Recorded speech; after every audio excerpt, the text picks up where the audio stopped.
looking for a lover. Nobody understood where I've been. I guess I thought I needed more time to protect my love from potential offense. So I then you and you, but I so you and I'm not surprised by what I found, 'cause I know I needed something different, and it had to be you. Out of the blue, somebody who would listen, and it had to be you. Out of all the people to reply, my love couldn't be just anyone. But baby, it had to be you.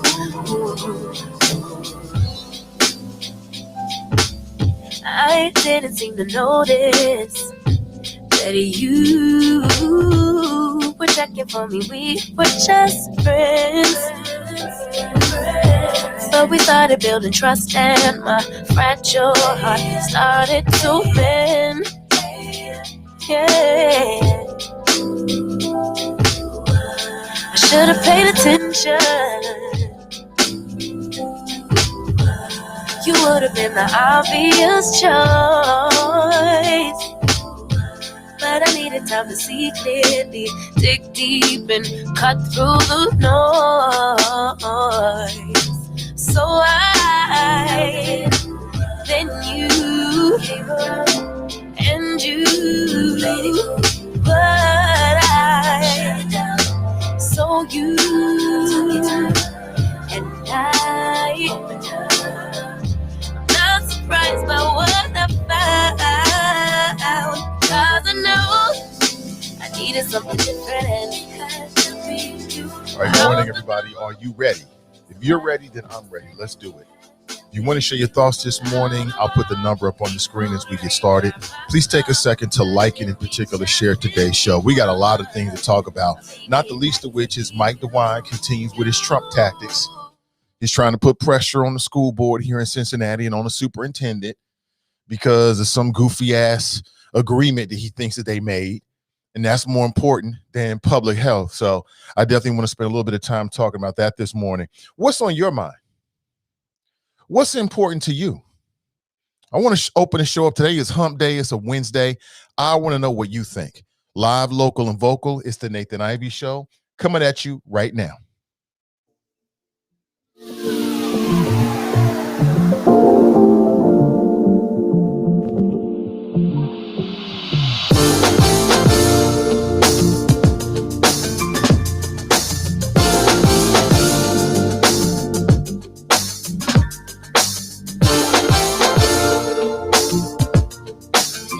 Show is supported by listeners.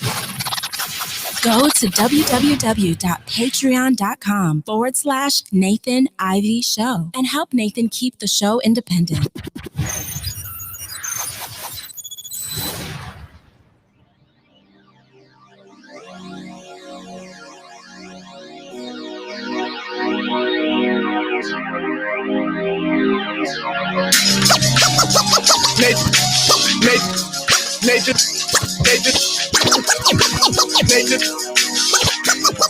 NathanIvey.com. Mr. Ivy know the show must go on. And for Cincinnati, man, I put on. Tunes made another flame beat for me to cook on. Raised dogs, close this, yeah, too strong. Team AI, chop it up at the chop shop. Top notch with the king flow, the hot shot. Cop squats in, listen to the real. Jumping like hopscotch, nobody harder than, oh, no, think not.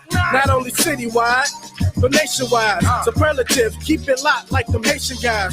Put the truth in the airwaves, we talk about it. Brand new like the templates, let's be about it. Who got the info about it? Hey, yo, John will be the rapper, got them jamming when they play him.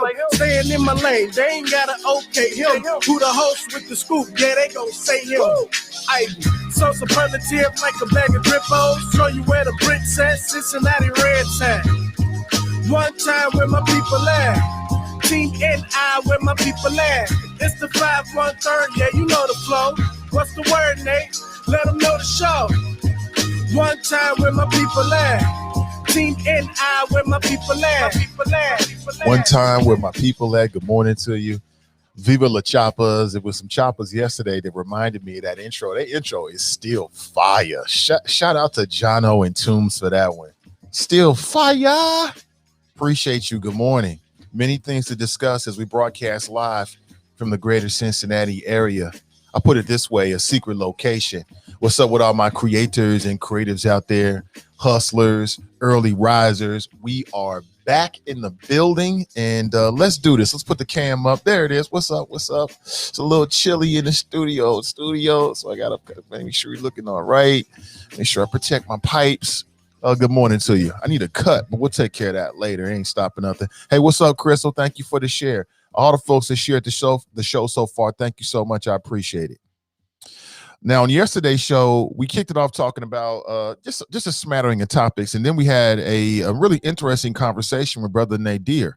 He is currently in Ghana, and I got a huge response. People really enjoyed that interview. Great. I'm glad. That's the reason why I wanted to reach out to that brother, because I thought it might make for an interesting interview. And he made the interview with his very vivid and I think emotion-inspired description of his travels and his motivations, and just comparing, what it's like to be in Ghana, of course, a country on the continent of Africa in these particular times. I thought it was super, super, super listenable and very, very enjoyable to listen to from a cultural standpoint. So I'm definitely going to make that its own podcast. You can look for that later on today.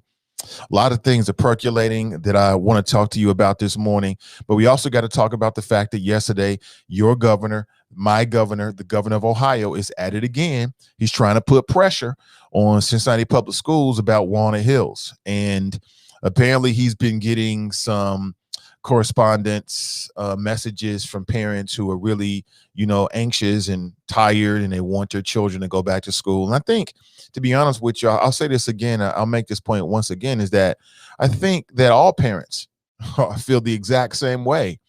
Ultimately, if you take out the factor of a global pandemic, like if you remove the fact that there is a virus that is making people sick and killing people and has been doing so for about a year now, if you remove that, I think all parents agree. We all want our children to be in school for 5 days a week, right? In-person learning. That's the way that you were probably taught. That's the way I was taught. That's just the way that, it goes. You know what I'm saying? So I think that there is some commonality among parents who might be split on the timeliness of it. I'd also go out on a limb to say that most parents that I know, all the parents I know, they would, if they had their druthers, if it wasn't for the fact that we're dealing with, I don't know, a global pandemic that's making people sick, that we still don't understand, that has new and strange variants. If it wasn't for that little thing, I think everybody will want their child, their children, their students to be in class. So I think we can start right there. But, Mike DeWine is using Trump tactics. So now he's going to use the bully of the power of the governor because, he does this press conference a few times a week. Thank you so much, Crystal. He's going to use that to keep talking about the superintendent. I don't know how the superintendent's to blame it all. This was a board decision. I was very clear from the beginning from my observation. I think that, Laura Mitchell and CPS have a lot to be critiqued about, especially in terms of their communication and some of the things that are happening in their school buildings. But I don't blame the decision that the school board made on Laura Mitchell. That's not her. That's the school board. That was a school board. And apparently Mike DeWine's going on and on and on about some non-legally binding agreement, some agreement that he forced, which is, again, this is the most sinister thing ever. I mean, to me, I think it's sinister to basically in any way try to use vaccines for frontline workers, which teachers and staff in the school buildings frontline, in my opinion. To me, it's downright sinister to try to use that as leverage to try to get the schools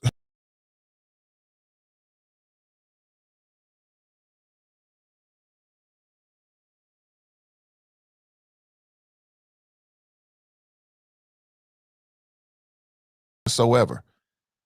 But he has no problem. I'm sure what is happening, but he has no problem. Oh, we looking spectacular. Woo. But he has no problem with sending people back into harm's way because he don't have to do it. Didn't he catch COVID? He caught COVID. He's the governor. So again, I hope that the board stands by the decision that they made, because what the board needs to be reminded, maybe they don't, is that we elected you, not Governor Mike DeWine. When you come up for re-election, DeWine ain't gonna be nowhere around. DeWine's gonna be trying to save his own behind. You know what I'm saying? And I want to see what this governor's going to do. Like I said, I called this out weeks ago. Like, so what is the governor going to do with a school system that doesn't go along with his plan? He's going to deny the availability of vaccines. That don't sound like a winning strategy in the public to me right now. I'm sorry. Headline: Governor denies vaccines for teachers because the school system is unsure about whether it's the right thing to do from a health standpoint for students to go back to class. What kind of terrible headline is that? Where, in what world is that good headline for a politician that'll be seeking re-election? So now what I read is that there's nothing that they're going to do. They claim there's nothing. There's going to be no retaliation. There's nothing they're going to be able to do. He's just going to bitch and moan. He's whining and complaining like Trump. Telling some of these white male Republicans sat back, and on one hand, they couldn't stand Trump. But on the other hand, they're like, oh, you can get that off? That works. Note to self. We will try this ourselves. Note to self. And I'm like, come on, man. Don't you get out here and get you didn't do that with these damn Republicans. It's so many issues that we need you to be tough on, Mike DeWine. This ain't one of them. I'm sorry. Let us handle this down here in Cincinnati, and you handle whatever the hell you're handling up in Columbus. And you let us manage this, and you can continue to mismanage the state. How about that? Make an agreement. Let's shake on it. Since you like these non-legal agreements, let's shake on it. What the hell is wrong with this guy? Oh my God! Somebody needs to tell Mike DeWine to sit down and shut the hell up. He needs to be challenged. He needs to be challenged. Like, hey, Governor, help me. How does this help the situation? Right here, we are dealing with a pandemic that makes people sick and can kill some folks. And you're threatening, implying on any level that some folks won't get vaccine if they don't abide by your arbitrary timeline. That's not based on science whatsoever. Huh? What? The man hasn't come to Walnut Hills in years and years and years. Don't even know what the building looked like. If Mike DeWine had to get to Walnut Hills because there was an emergency, he couldn't do it. He couldn't do it. He literally probably, and this I'm just saying probably because I don't know, but he literally could not, in my opinion, drive himself from Columbus directly to Walnut Hills. But yeah, he wants to tell the staff and the school board what to do about Walnut Hills. Man, if you don't go somewhere and shut the hell up, we can't get this dude out of office fast enough. We can't get this dude out of office fast enough, man. Shut the hell up. And these whining ass complaining parents, I'm telling you, I want to say something. I've been saying it. Other people will steal it and not give me credit. But the humans are worse than COVID. Mike DeWine is worse than COVID because he's got these political motivations. COVID only has one imperative: live, reproduce. That's it. There's no sinister. There's nothing more to it than that. That's just it. There's no ulterior motives. There are no non-binding, non-legal handshakes. It's just simple. I'm trying to live and reproduce. Mike DeWine's got multiple agendas. And one of those agendas is he wants to beat on his little chest, and I do mean little, his little chest, and say, "We beat COVID." His Lilliputian voice, "We beat COVID," and dance around, eat dandelions raw, whatever the hell they do. I don't know. I'm just trying to figure out, why doesn't this man understand that the board made the decision based upon health? Simple as that, man. But y'all want him to be governor. This is better, huh? Okay. The district was one of the first in the state to get the vaccine on the condition that it return at least part-time to in-person learning by March 1st. But the controversy surrounding Walnut Hills High School's high enrollment in small classrooms led the school board to vote 5-2 in favor of a virtual learning model. I reached out to Melanie Bates. Let me double check to see if she was available to come onto the show. And to this point, she has not responded. She sent me a message saying, well, Nate, I read that article in the Inquirer and I don't remember you reaching out to me. I'm like, okay. Are you available now? Crickets. Let's not play any games. Let's get straight to it. Because I understand that Eve Bolton and Melanie Bates are the two members of the school board that voted against it. I'd like to know why. Well, because we signed a document with the governor. We don't give a damn about no government, no document you signed with the governor. What are we talking about? We elected you to make policy decisions about what's best for Cincinnati. I don't care what they're doing in Columbus. I don't care what they're doing in Cleveland. I don't care what they're doing in Marymount. Who cares? You didn't tell us that when you were running for your office. You said that you were going to look after Cincinnati first. And now you're talking about what the governor who told you to sign it. You should have came to the school board before you in the background decided to sign on to this document. If in fact it was a school board or it was a superintendent, I don't know. But before whoever signed it, y'all should have came before the parents and the public and asked us what we thought about you signing on to it. And we would have told you probably, and again, I don't have these numbers, hell no, don't do it. But you didn't do that. In a response, CPS issued a statement at Cincinnati Public Schools saying the district had no malintent associated with the Walnut Hills High School delay, and adding that Walnut Hills will return to in-person learning as soon as it is equitable to do so.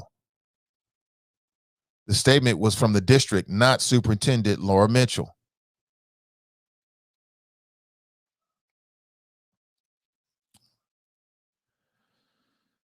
Let me see. There's some more stuff that we already heard about back and forth in this particular article. And then the Suck MC, John Husted, who has no credibility whatsoever when he was a Secretary of State. He has no credibility, in my opinion. Who gives a damn what he thinks? Do you care? I mean, yeah, we got to do better. We got to do better as a state in terms of electing people that are going to run these state offices, because we are scraping the bottom of the barrel with these two jokers right here. We are scraping the bottom of the barrel. It's what you got time to do in Columbus, man. You better get to work and kind of figure out some recovery plans for all these closing businesses.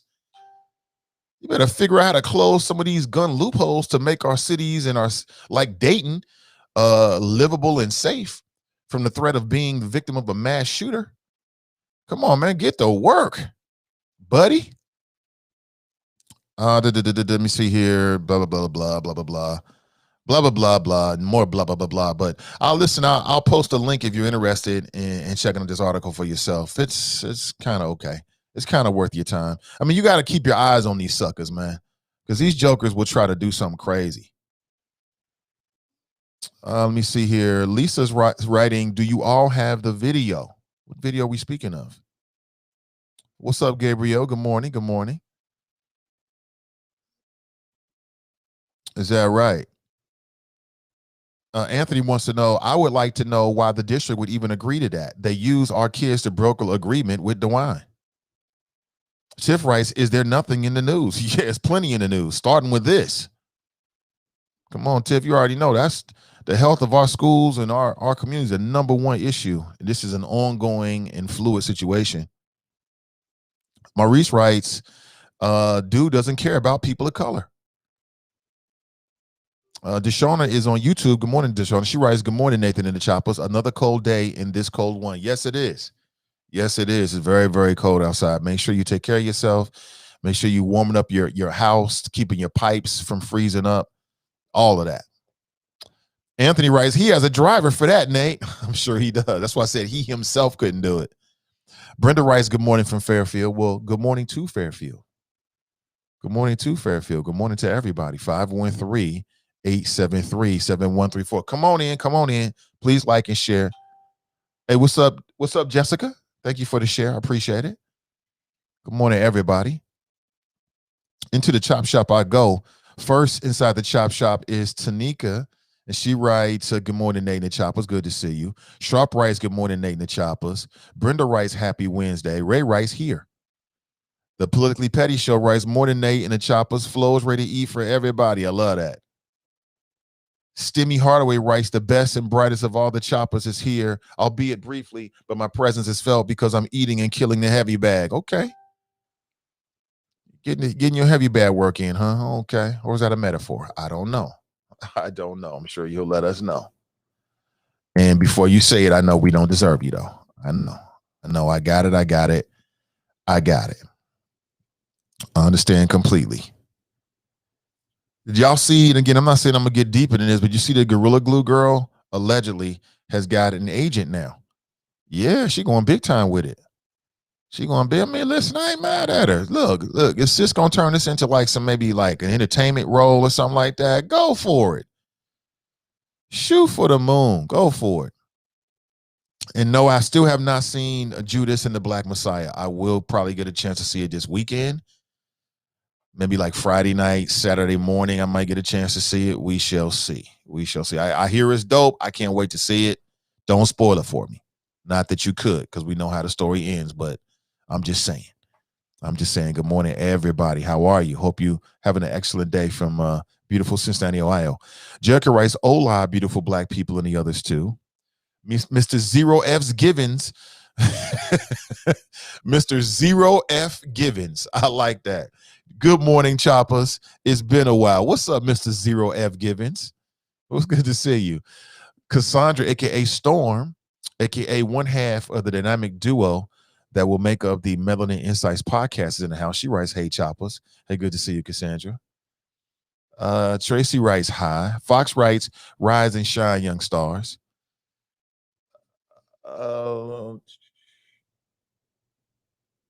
Mr. Zero F Givens writes, the Daniel something case interview on the Breakfast Club is a much watch. Not only he's a good actor, and he's a smart brother too, very humble. That Shaka King interview is a good interview. And if you haven't seen that Judas and the Black Messiah movie, watch it. A great movie. Thank you for all of that, Mr. Zero F Givens. I love that. Zero F Givens. Angela's in the house. She writes salutations. Crystal writes, good morning. Good to see you both. Good to see everyone. Drop writes, good morning, choppers. Did you see Joe Biden's town hall last night? Hold him accountable, Black Democrats, hashtag BND. Here you go. I did watch a significant portion of it. I don't think I watched all of it between clips this morning. And I watched some of it live last night as I was going to sleep. I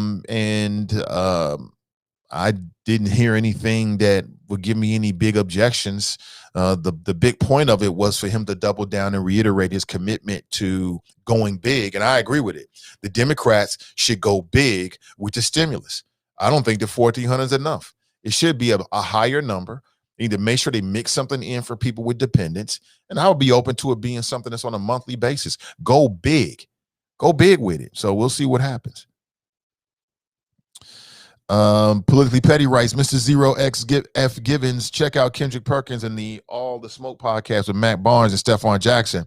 Big Perk said MF 1,000 times. Best podcast so far. Epic and funny as hell. Oh yeah, they could do a great podcast.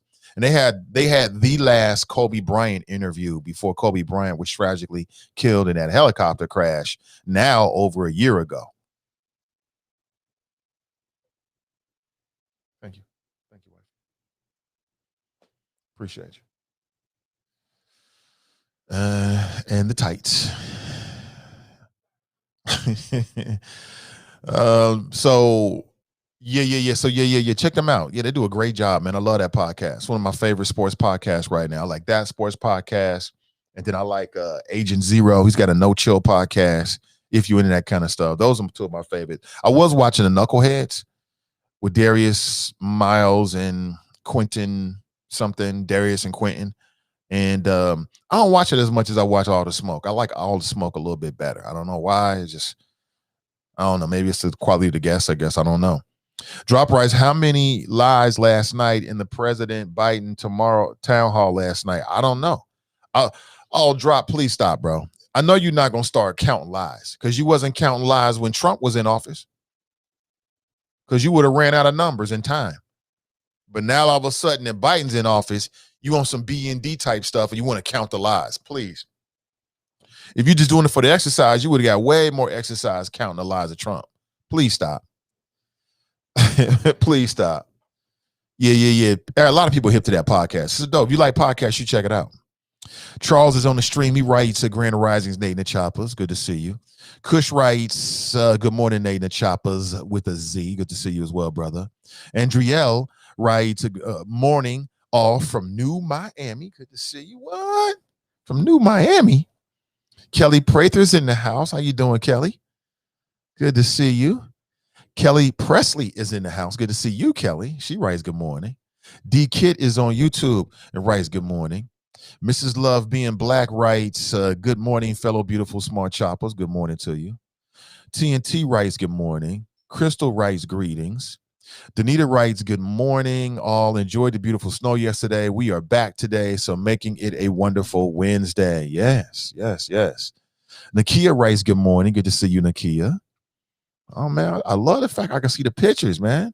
Everybody looking fantastic. Good morning, Nate and the Choppers. That's David. Good to see you. Glenn just jumped over to Facebook saying, what's up to the Facebook Choppers? Good to see. Good to see. Elizabeth writes, good morning. Is your volume on? I believe it is. Think so. Yeah. Oh, yeah, I'm registering on that on all levels. Brandy writes, good morning. Tiffany's in the house. She writes, good morning. May writes, he didn't catch COVID. He was running from Trump. Right. Crystal writes, no video. Hopefully not. I think the video's up. I think so. I can see myself in a little on-air box. I think so. Danita writes, so if so many parents at Walnut don't want to send the kids back because of 3 feet distancing, why not allow those parents to remain remote? Emily Campbell said they have worked out that AP kids can do AP online by themselves. Teachers are willing to do the classes. Teachers are willing to do the classes that CDA doesn't offer, and those teachers will receive extra pay to do it. Allow those who want to go back to go back. It may help with distancing if the majority don't go in person. Well, I mean, I think CPS is working on all that right now. And when they come up with a plan that is logistically reasonable, right, per the safety requirements that we want to put in place, then I'm sure that's exactly what they're doing. But they didn't have that in place, Danita. They didn't have that in place. That's the reason why, so many people let their voice be heard, and ultimately even board members who had expressed some reservations let their voice and their vote be heard as well. So I think they did the right thing, in terms of public health. Well, I think the more right thing would have been for all the CPS students to stay in virtual, but they didn't do that. But when it came to Walnut Hills, I think they did the right thing. No doubt about it. Good morning to you. Good morning. Good morning. Good morning. Yes, it is very cold out there. Good morning. Good morning. Good to see you. Samantha writes, good morning, all. Good to see you. People saying it's a purple screen. I think I saw that for a second, but I think at this point we're good. Angela writes, this is all tied to COVID-19 funds. If you've been staying up on it, that's since the package was voted upon. This comes as no surprise. The money is leverage over the school systems. It's all political, not personal. I know someone whose son is a superintendent upstate, and each district devises their own plan in conjunction with what the governor suggests. Nat writes, good morning, Facebook Choppers. TNT writes, did you watch the town hall with Biden last night? I did. I think I watched most of it, and I got a good sense of what he was saying. I think the man makes a lot of sense as it relates to COVID. They were asking him questions that he can't possibly answer. They were asking him, so when do you think it's going to be all over with? He doesn't fucking know. And I'm glad that he didn't say what, it's just such a whole different tone from Trump. And I think it's much more refreshing because instead of the beating your chest and the self-aggrandizement and looking over the science, you have a president who's actually willing to think before he opens his mouth. And everything that comes out of his mouth is not just predicated on making him look better. You know what I'm saying? Yesterday was the first time that we heard anything from Trump, and it wasn't on Twitter or social media because he's been banned, I hope permanently. All right. I hope he never gets back on. It's just dangerous. And unfortunately, it's really sad commentary on America that, if people had more common sense or more people with common sense were out there, then it really wouldn't have that much of an impact. But Trump is dangerous. Trump with a megaphone, let's call it multiplied by social media, is straight up dangerous. But yesterday I remember that it was released and the media was so giddy. It was, Trump is talking about Mitch McConnell. Apparently he released a statement in which he criticized Mitch McConnell, even though Mitch McConnell didn't vote to convict him and impeach him. And he probably behind the scenes was urging other Republicans not to vote to impeach Trump. So, Trump's being the ungrateful ass that we all know he was. But the more I heard Biden is far from some kind of eloquent speaker. He's far from that. But it was just refreshing to hear the president who isn't 100% caught up with trying to make himself look good at any cost. It don't matter what it is. It's the best ever. It's refreshing to hear a president take COVID seriously. That's the leadership that we deserved last year, but we never got. So that's one of the things I took from the town hall last night. And in terms of the stimulus funds, as I said earlier, he makes perfect sense. Go big or go home. Go big.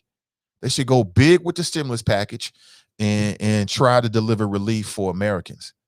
Because that's what the Republicans did for wealthy Americans. They went big. With the tax cuts, they weren't sitting around talking about, every rich person isn't in the same position, so we don't want this to be across the board. Thank you, wife. You said there is or not? Okay, thank you. Yeah, but when it comes to helping working class people want to nitpick. Well, there's a new study that suggests that 35% of the households didn't really need the money. I don't want to hear all of that. Save all of that, please.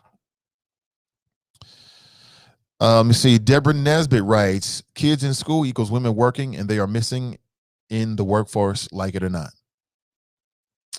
Deshauna writes, why the purple screen? Hopefully there is no purple screen for you, Deshauna. What was that, 806? People saying I'm talking behind a purple screen last night. I do not see a purple screen. I would leave the room and then come back and see I would see if that helps with the connection, because I don't see a purple screen.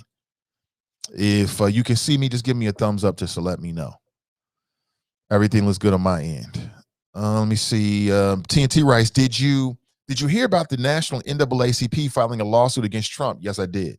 And Giuliani with a 150-year-old KKK law in the books that prevents white supremacist groups from threatening and attacking lawmakers. Congressman from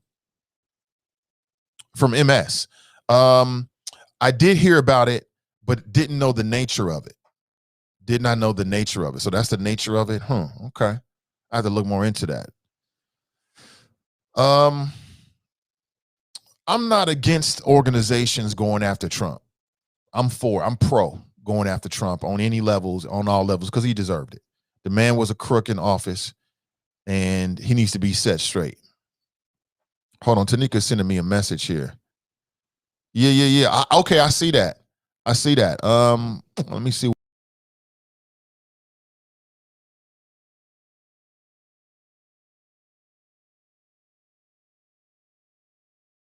Up, and we'll see what happens. Okay, let me know when that leaves, because I'm on my end. We've got no purple screen. I can see myself clearly, and so I'm assuming this is what is happening over the stream. Okay, and if not, then I can refresh this and see if that has an impact. So appreciate that, Tanika. Let me see. Where are we here? Where are we? Okay, here's what we can do. Before we go any deeper in the show, as I look at the clock, I want to give a word to our sponsors this morning. Again, a great way of helping and supporting the Nathan Ivey Show is supporting the people that support the Nathan Ivey Show in terms of being sponsors. It goes a long way. It means a whole lot. And just want to remind you that if you're looking for a rental property, if you're looking for a commercial property, if you are looking for a dream home, then the good folks over at Team Wellburn are ready and waiting to assist you in that process this morning. You can give them a call at 513-252-1055. Again, that's 513-252-1055 this morning. And they will be more than willing and happy to assist you in whatever you might be looking for. Again, 513-252-1055. There's a link in the description of today's podcast. All right. Also, when I teased this yesterday, and we'll probably kick it off tomorrow because there's something we want to add to it, but IMG BAT is working with the Nathan Ivey Show to provide you a very special opportunity. If you remember, we were working with them last year, right around the holiday season. IMG BAT is an online fine jewelry store that is Black owned, and you can go there and purchase some one-of-a-kind items you're not going to see anywhere else. And we've got a special promotion we'll be kicking off this week, so make sure you keep looking for that. But you can check them out this morning at imgbat.com. Again, imgbat.com if you're interested. And I was just on their site yesterday. They got some cool stuff on there, some one-of-a-kind pieces. So if you're someone who likes jewelry, if you like having something that you know is going to be special, if not one of a kind, then check them out. Again, imgbat.com. All right, this morning. All right, where are we? 513-873-7134. If you should like to share your thoughts this morning, I am here to receive it. I would love to hear your thoughts this morning. All right, hopefully our screen is doing well again. If not, then we'll have to try something else. Good morning to you. See, Graxon's in the house talking about PG. I listened to the entire hearing yesterday. PG is a Trump clone. Okay. Man, you are obsessed with PG Sittenfield. You should just take a couple minutes to just climb out of his rectum back into the real world. Damn. You talk about more than PG than I'm sure his wife does, bro. I don't get it. Is he that much of a threat to you or something? It's a little ridiculous, quite honestly, but I mean, you do you. But follow my voice out of his rectum. Follow my voice. Come to the light. Come to the light. And feel free to climb up out of his asshole, because you is all the way up in it this morning. Damn. Some people. Tanika says that the screen is still purple. Okay, let me try something real quick. That's the only other thing at my disposal at this point. So hopefully that will, that little refresh will have an impact, and it's okay. Hopefully. Yeah, he's in the sucking place, man. Damn. Every morning you talking about a man who ain't even on city council no more. He got other issues to deal with. I don't really, but damn, it's irrelevant at this point until we get some kind of a decision made. Now, I take that back. There is some relevancy because he's currently a member of city council. So as long as he is still currently on the books as a council member, the things that are happening around him are of public concern. But dude, I mean, can you say good morning before you crawl straight up on some PG Sittenfield type ish? I mean, wherever he is, his asshole is itching because you all the way up in it, bro. Damn. You want to date the man? Send him a message or something. I mean, you know, it's a little pathetic, bro. At this point, I mean, what else is there to say? But okay, do you? Don't take this as if I'm trying to stop you from your flows. Do your flows, speak your piece, and it is what it is. Yeah, he says, I'm gonna keep my foot in PG's corrupt ass. It ain't your foot. It ain't your foot that's up his ass. I'm saying that right now. It ain't your foot. Your foot is inconsequential to what's going on with him right now. Believe me. That's hilarious, man. That's a good one. But do you, brother? That's what brings you joy. That's what brings. Somebody says fixed. Okay, great. I should have refreshed a long time ago. Okay, so let me do this again. Then let me do this again because I want to make sure that everybody can hear and see what we got going on this morning. Hold on one second here. Okay, so let me do this again. And I'll do it here in a minute because you could hear it, but I don't want to do the same promo again. We'll do it in a second. Okay, great. People can hear me. Okay, B says it is fixed. Okay, great. Not sure what happened. So you heard me tell Braxton. Now you can see me tell Braxton to take his. It's like your face, man. It's not your foot. Oh my God, that's hilarious. And what exactly is all you think this is supposed to do? I don't know. For me, and maybe I'm different. For me, if I was dealing with federal charges, I really wouldn't care too much about what people are saying on Facebook. I'm just gonna tell you, bro. I mean, it might be shocking. I know it's like a revelation, but if I was dealing with federal charges, I think I've got bigger fish to fry than what somebody posted on Facebook. That would be the least of my problems. But again, that's just me. You do you, brother. Danita writes, CPS is one of the few districts that said remote learning for today. Last night, most of the surrounding districts are in person today. You know, again, when people make these comparisons about CPS, well, why aren't they doing this? I don't care. I don't care. Let me say it again. I don't give a damn about what other school districts are doing. So what? The only school district that I care about is CPS. I want CPS to err on the side of caution. I want them to do things that other school districts don't do, because my children are there. So I don't care if every school system in the world is open. The only one I care about is Cincinnati Public Schools. You understand that? It makes no difference to me. And then people are just so unfair with these comparisons. They want to compare the third largest school district in the state to the 15th and the 50th largest school district. During this whole thing with the pandemic, everybody, including these school districts, these school board members for CPS, was coming on this show talking about, well, what about the surrounding areas? I don't give a damn about the surrounding area school districts. Who cares? And if you're going to compare the third largest school district in the state, you should be comparing it with the first and the second and the fourth, not the 15th and the 20th. But we didn't do that. We didn't do what Cleveland City Schools did during COVID. We didn't do what Columbus City School did during COVID. We didn't do that. We did something different. But now we want to compare ourselves to what the 30th largest school district did. I don't care at all. It's irrelevant. Makes no difference. I want our kids to be treated special. They deserve to be looked upon with a different lens. They deserve it. They deserve for people to say, you know what? We're going to be extra cautious with the people that we are responsible for. They deserve that. Don't you think? I think they deserve it. Don't you think they deserve it? I know my children deserve it. I'm going to do that with my children. So by extension, I feel the same way about all the children, all the students. I don't give a damn. Now, that communication piece needs to be better with CPS, you know, letting people know at 5:30 in the morning that it's going to be closed. It's like, come on, make a damn decision. Make a decision and stick with it. And God has spoken. God said, no, you're not going to school. You're in a real deep voice.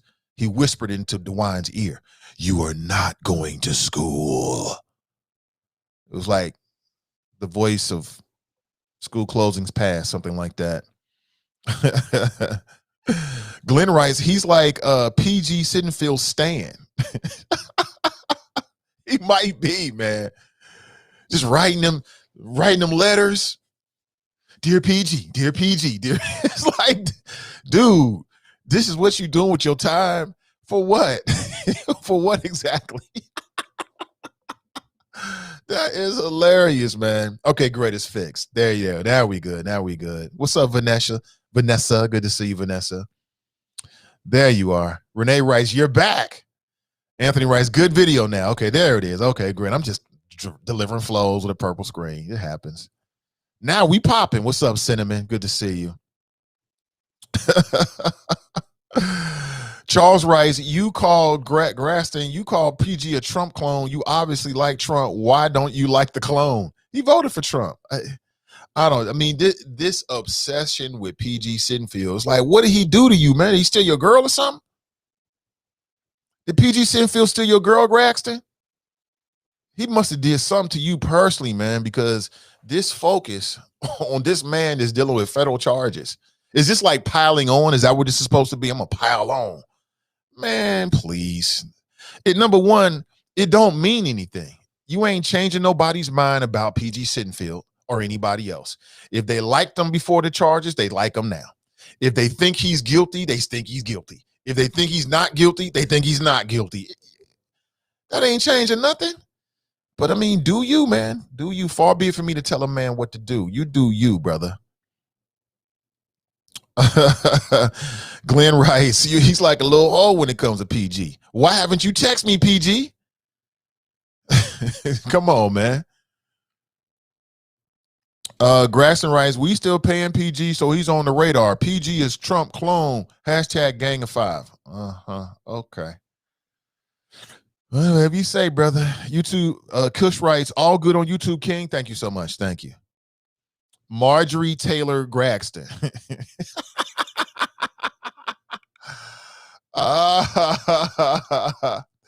Danita writes, I saw your post in the Walnut Hills alumni group. I noticed that even those who didn't agree with the 3 feet couldn't dispute the privilege. Are we back on that old argument? I thought I put that to bed already. What privilege? I still don't see it. And I'm there. What privilege? What are you talking about? Man, that's why I'm here, to set the record straight. People's perception versus the reality that people live in is completely different. I got to close that gap where necessary. What privilege? What privilege? I don't see it. Now, is there a prestige involved? Sure. Privilege? What to a school you have to test into? What's the privilege? I don't get it. I've heard no good arguments. I remain completely unconvinced. I've heard no good arguments about that. But again, I understand people that don't know, they want to fill in the gaps with what they don't know about what they think. And I get it. We all do it. Nothing wrong with it, kinda. Actually, there's something wrong with it. But do you? Fast Pitch writes, I'm on the listen to what they say, but watch what they do time of time. What's up, Fast Pitch? Good to see you. DeWine Rice Fix. Hey, good to see you, D Wizzle. Rick Jeanette Rice, we see you. Good morning, Nathan and the Choppers. Happy Wednesday. Sending Diva sunshine your way, as always, to brighten your day. Continue to make each day better than the last. I love that. Absolutely. Sayrod Rice, good morning, Nathan and the Chopper family. Jericho Rice, I don't understand the physical threats by TG to Lincoln as a senior citizen. Why take it to that level? Is that what happened? People do anything for clout, man. People do anything for clout. People do anything to try to draw attention to themselves. I mean, it is what it is. You can say it's part of the game. It is what it is. Grasson's getting his feelings. He writes, PG still running for Cincinnati mayor while under federal indictment, and citizens are to be quiet about that. F that. PG is a Trump clone, like Jason Williams indicated. Hashtag Gang of Five. Well, we'll find out tomorrow, actually, maybe Thursday, Friday, who exactly is going to be running, because they got to get all their signatures in by Thursday of this week. So we'll find out exactly. Then we'll have a little bit more to talk about on that level.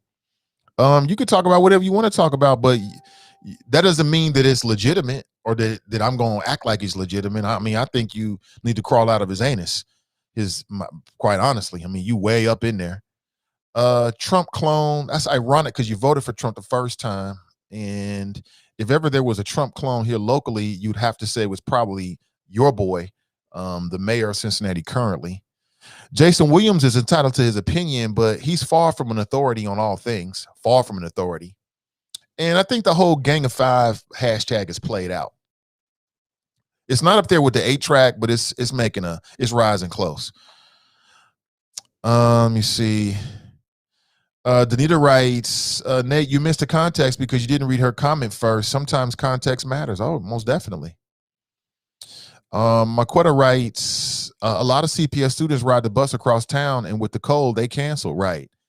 People just, like I said, when people don't have enough information, they just fill in the gaps with whatever they think. You know what I'm saying? I mean, I have no problem with the school closing. If there's closing because of public health, then you got to do what you got to do. You know, not everybody has the luxury of their parents taking them to school and dropping them off and picking them up. You got a lot of kids that got to stand out at the bus stop. You know what I'm saying? CPS doesn't want kids standing at the bus stop during, this whatever we're dealing with, this cold weather. It makes perfect sense.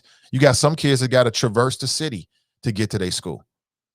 You know what I'm saying? You got some kids whose parents don't pick them up, don't drop them off. We got to think about everybody. Glenn writes, oh, Lord, now you got brothers caping for Jason Williams, the Peter Bronson Jr. of the Inquirer, GTFOH. Yeah. This man said because Jason Williams said it. Now, I enjoyed Jason Williams' column.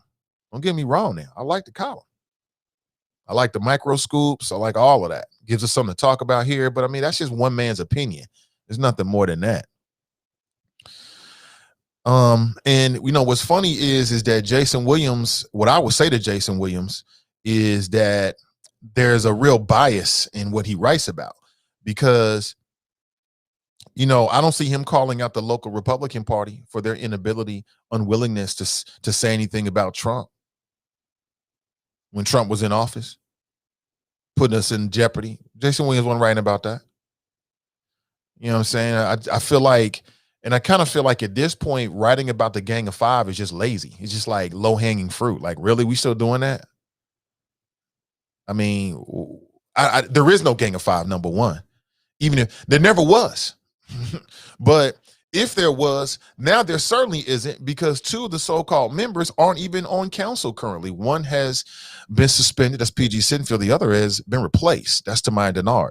But people keep going with this narrative on the Gang of Five, including Christopher Smitherman, who was the big ringleader of this. So here he is talking about accepting apologies, but you still staying with that same BS. I mean, even when Greg Landsman apologized and nobody in the media picked this up, Christopher Smitherman in his statement was still running BS about the Gang of Five. Only I brought that up. Gang of Five? What are you talking about? What are you talking about? That's a waste of time.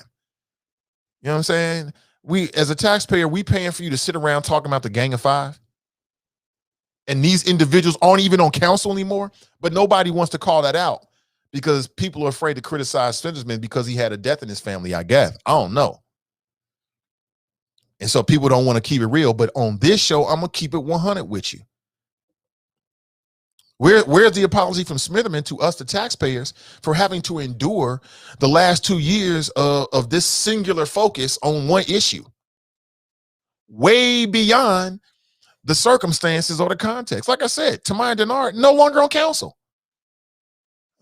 So what Gang of Five? Why am I the only person in the media saying this? What Gang of Five? She's no longer there. PG Sinfield suspended currently. So what Gang of Five? So what I'm saying is I hear how other people think and what they say, but I'm here to tell you there's another way of looking at it. As a citizen, I'm tired of having these conversations about it. Can't you tell?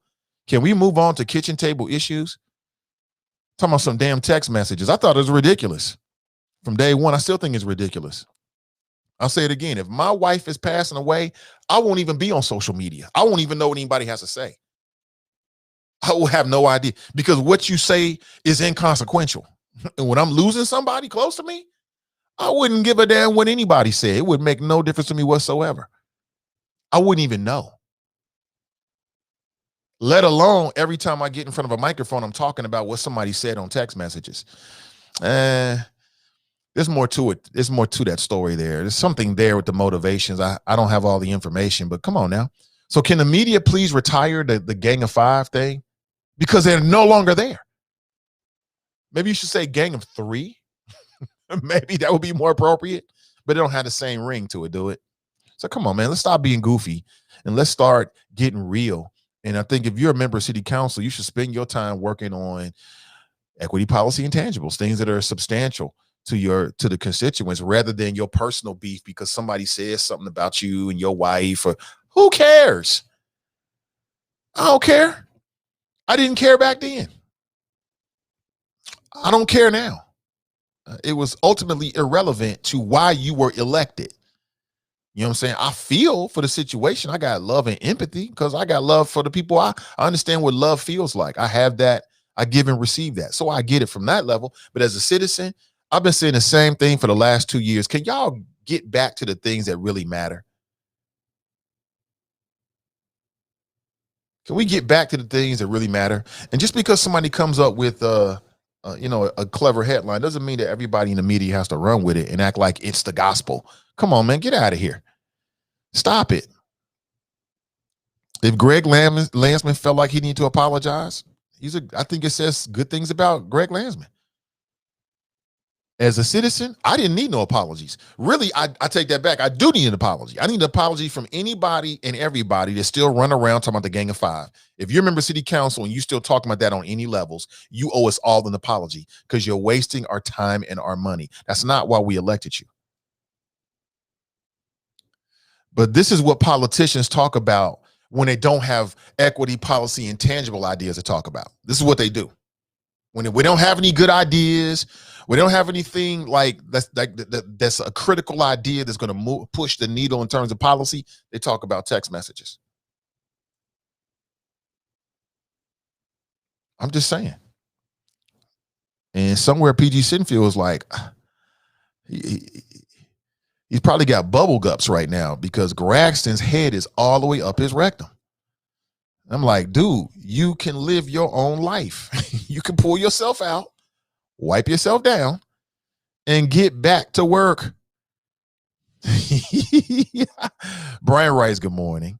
Good to see you, Brian. Juan writes, amazing how people won't wear a mask but want to force teachers back to school unvaccinated. Shaking my head. Lower the infection rates, then open the schools.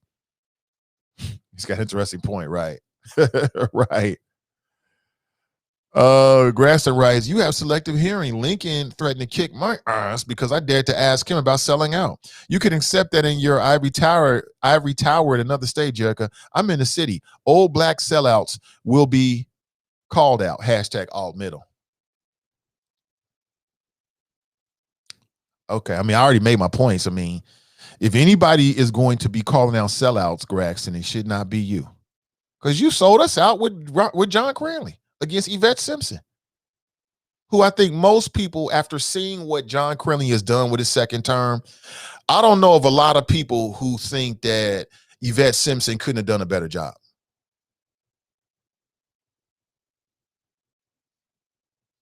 I mean, after seeing what has John Cranley actually delivered with a second term?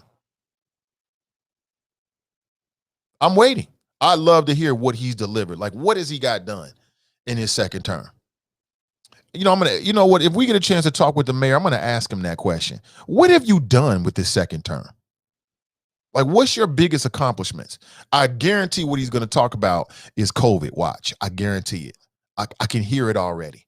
Oh, well, Nate, number one, he's going to thank me for the question. Thank you for the question. Thank you for the question, Nate, which is nothing more than a rhetorical device. I'm already hip to them games too. Well, thank you for that question, Nate. Well, we've been upfront with, having to make a pivot during COVID and save our local businesses. I already know what he's going to say.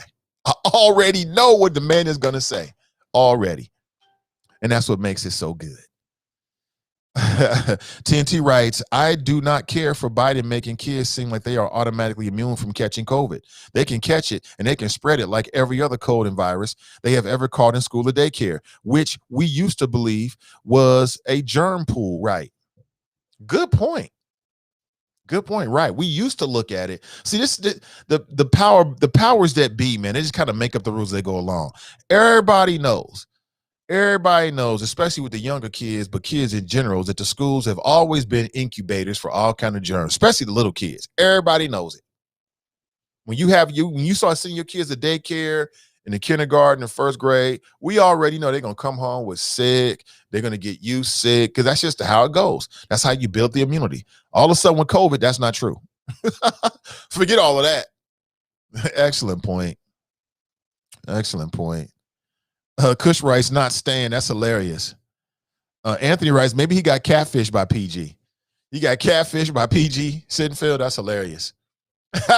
So not only was he talking with developers / FBI agents, but he was catfishing Graxton at the same time. Okay. Nat writes, PBS was great last night. Really? What did we miss? Lisa writes, I think they're biased because you have a child that attends a school.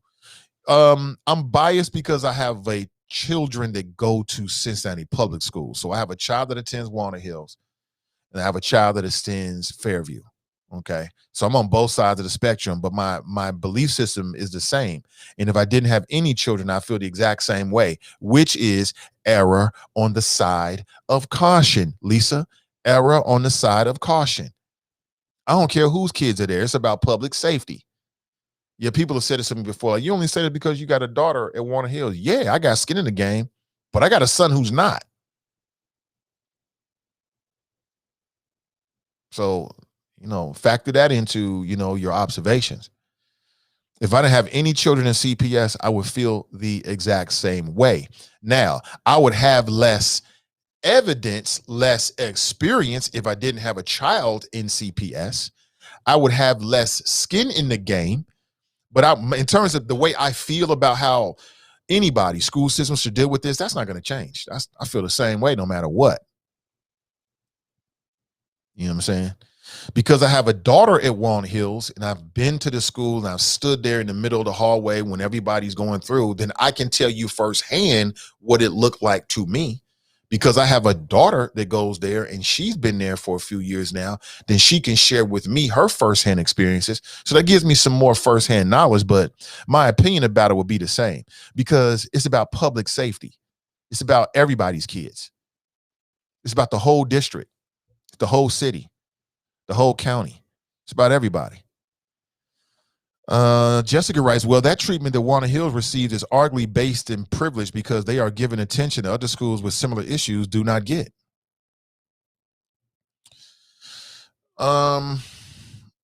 Based in privilege because they are given attention that other schools with similar issues do not get.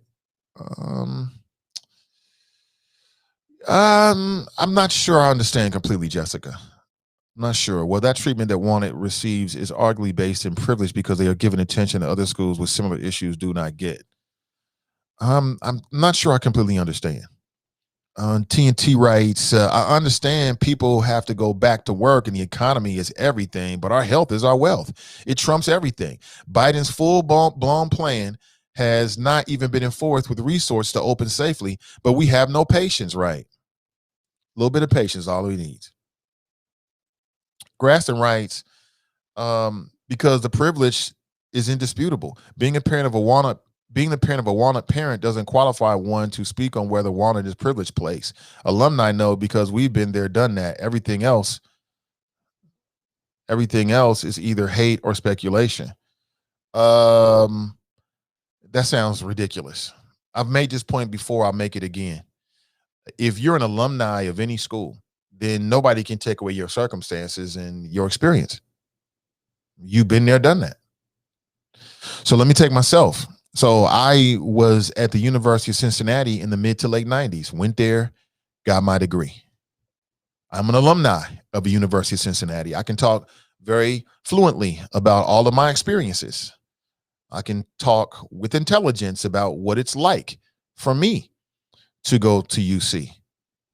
Okay. But what I cannot tell you, and I readily admit, is what is going on the campus today, because I'm not there. If you want to know what's going on the UC campus today, you'd have to talk to somebody who's actually at UC right now. And they can share with you your experiences today. Same thing with Walnut Hills. If you were a Walnut Hills alumni 20 years ago, you've got a lot of experience about what it was like to go to Walnut Hills 20 years ago. But you're in no place to tell someone who goes to Walnut Hills today what it's like to go to Walnut Hills today, because you're not there. I mean, that's pretty simple. So yeah, I mean, like I said, as a UC alumni, I can give you a whole lot of experience. I know what it's like to be on the yard and what it's like to be at TUC and what it's like to be a college student at the University of Cincinnati in the mid to late 90s. I could tell you all of that. But if you stand me right next to a current UC student and we have a conversation about what's going on currently, they have an advantage because they are there currently. That's just logic. That's just logic. Does anybody want to refute that? I didn't think so. This is just basic stuff. You know what I'm saying? We ain't got to even have a conversation about this. This is basic. That's just basic logic. Yeah. Oh man. Nat writes, I would never read anything Jason Williams writes. He writes he has some interesting insights. I find his column to be very, very enjoyable. I enjoy watching it. There's a lot of times where I feel like, he's wrong, but so what? That's just the nature of good journalism. A good opinion piece is going to make you read it, number one, and number two is going to make you have an emotional response to it. So it is what it is. Janice writes, good morning, stay warm and safe, everyone. Vanessa writes, I hope the government will read the CDC guidelines. The new variants of COVID is spreading in the U.S., and it will not be prevalent, especially because states are lifting measures too early. I think so. Yeah, they are. They are. Somebody said, well, how is it fair that they're lifting the curfews, but the schools are not open? Maybe they shouldn't be lifting the curfew. Maybe the curfew should stay in place. Maybe we're being too premature about it. And this rush to get everything back. DeWine is concerned that he's going to be blamed for a downturn in the economy. He's concerned that he won't win re-election because, people will have a sour attitude about his time in office. That's what it comes down to. Brent's in the house. He writes, good morning, Nate and Choppers, checking in from Dallas, Texas. Or we might reach 20 degrees today. Still have rolling blackouts and sporadic internet, right? 20 degrees in Texas? Is that normal? Jason Williams won't take my call when he's down the dial at 700 WOW. He's scared I would drag his ass. And when he finally does take that call, make sure you drag his ass. Give him what he expects. He won't take your call, bro? Really? I mean, I get it. I get it, I guess. I don't know. I've heard your calls before. I don't think that you're a bad caller. I mean, you might hold him accountable and challenge some of his thoughts. That's about it. But you ain't going to get all black lion with it. Grasson writes, I'm taking Jason Williams take over PG over someone who took money from PG every day of the week. Hashtag Cellite Radio. I'm taking Jason Williams' take on PG over someone who took money from PG every day of the week. Okay, you should do that then. Go ahead. So what, man? Let me see. Glenn writes, Jason Williams was down the dial before the election, all in for Donald Trump and the Republicans, right? And this is who Grasson says he's going to take his opinion over. It sounds to me like, and again, I've never talked with Jason on the show. I'd love to, but it sounds to me like he's a conservative. Nothing wrong with that. He's a Republican. Nothing wrong with that. So, he's stumping for Trump and Trumpsters, and he's all about the Gang of Five and anti-Democrat, the whole 9 yards. So that kind of fits. I mean, is he objective? I would say no. Not when it comes to like Democrats versus Republicans. I did read the piece in which he said, well, it's time for me to admit that Trump was a bum. But he should have did that when Trump was talking about birtherism. I'm not sure if he did or not. He should have disavowed him then. So again, I mean, it's hard for me to hear people go on and on about corruption here at City Hall when there's been corruption all over the government from the executive branch, and these same individuals who had the opportunity to write about it did not. So now you want to talk about corruption? It just seems like so self-serving. Maurice writes, buses couldn't get through side streets to get kids, and it's 11 degrees. I guess having our kids out there in the cold and no bus coming is okay for the sake of having something to say. Hashtag dumb. Maurice, I'm with you, man. Like I said, anything that's about health, even if we have to lose a little bit for the good of the public's health, then that's what we should do. If we got to be a little bit uncomfortable in the temporary, so then the long term we can have a brighter, better day, then that's what we got to do. Nakia writes, changing the narrative to apply to your situation. Janine writes, good morning, Nathan and the Choppers. David writes, kitchen table issues and solutions. Right, David. That's what I want to hear from my council persons. I don't want to hear another word about no text messages. Anybody talking about text messages and a Gang of Five is down there on some straight political stuff, and they're not really doing the work of the people.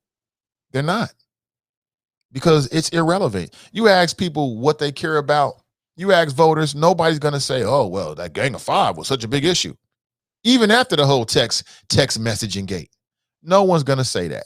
Most people are going to talk about the issues that matter to them, that impact their household and their ability to bring food and money and resources into the household. That's what most people are going to be concerned about. Most people are going to be concerned about starting their own business or how their business can survive COVID. They're not going to be worried about no damn Gang of Five. That's just all politically motivated stuff, but we got that. Glenn writes, 3 years later, Smitherman is the Gilligan of the decade. Graston writes, talk show host defends Gang of Five. We can't make this up. No, I'm defending the people. You can call it what you want to call it, but I'm defending logic and common sense. I'm defending the fact that city council members should be down there trying to get us equity, policy, intangibles. Anything other than that is a distraction and is anti-people. You know, it's just politics. Most people see this already. Janice writes, regarding the Gang of Five, you can't make me believe that 5 other council members have never been all together talking council business, i.e. lunches, dinners. They just weren't called. Yes, let it rest. Thank you, Janice. And then whatever happened to Hot Tub Cranley? Remember Hot Tub Cranley? The judge subpoenaed his phone, but oops, my bad. He dropped it in a hot tub. I wonder why.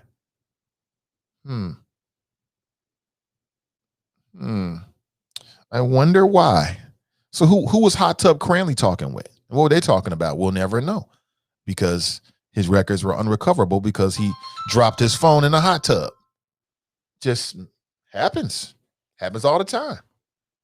It happens all the time, right?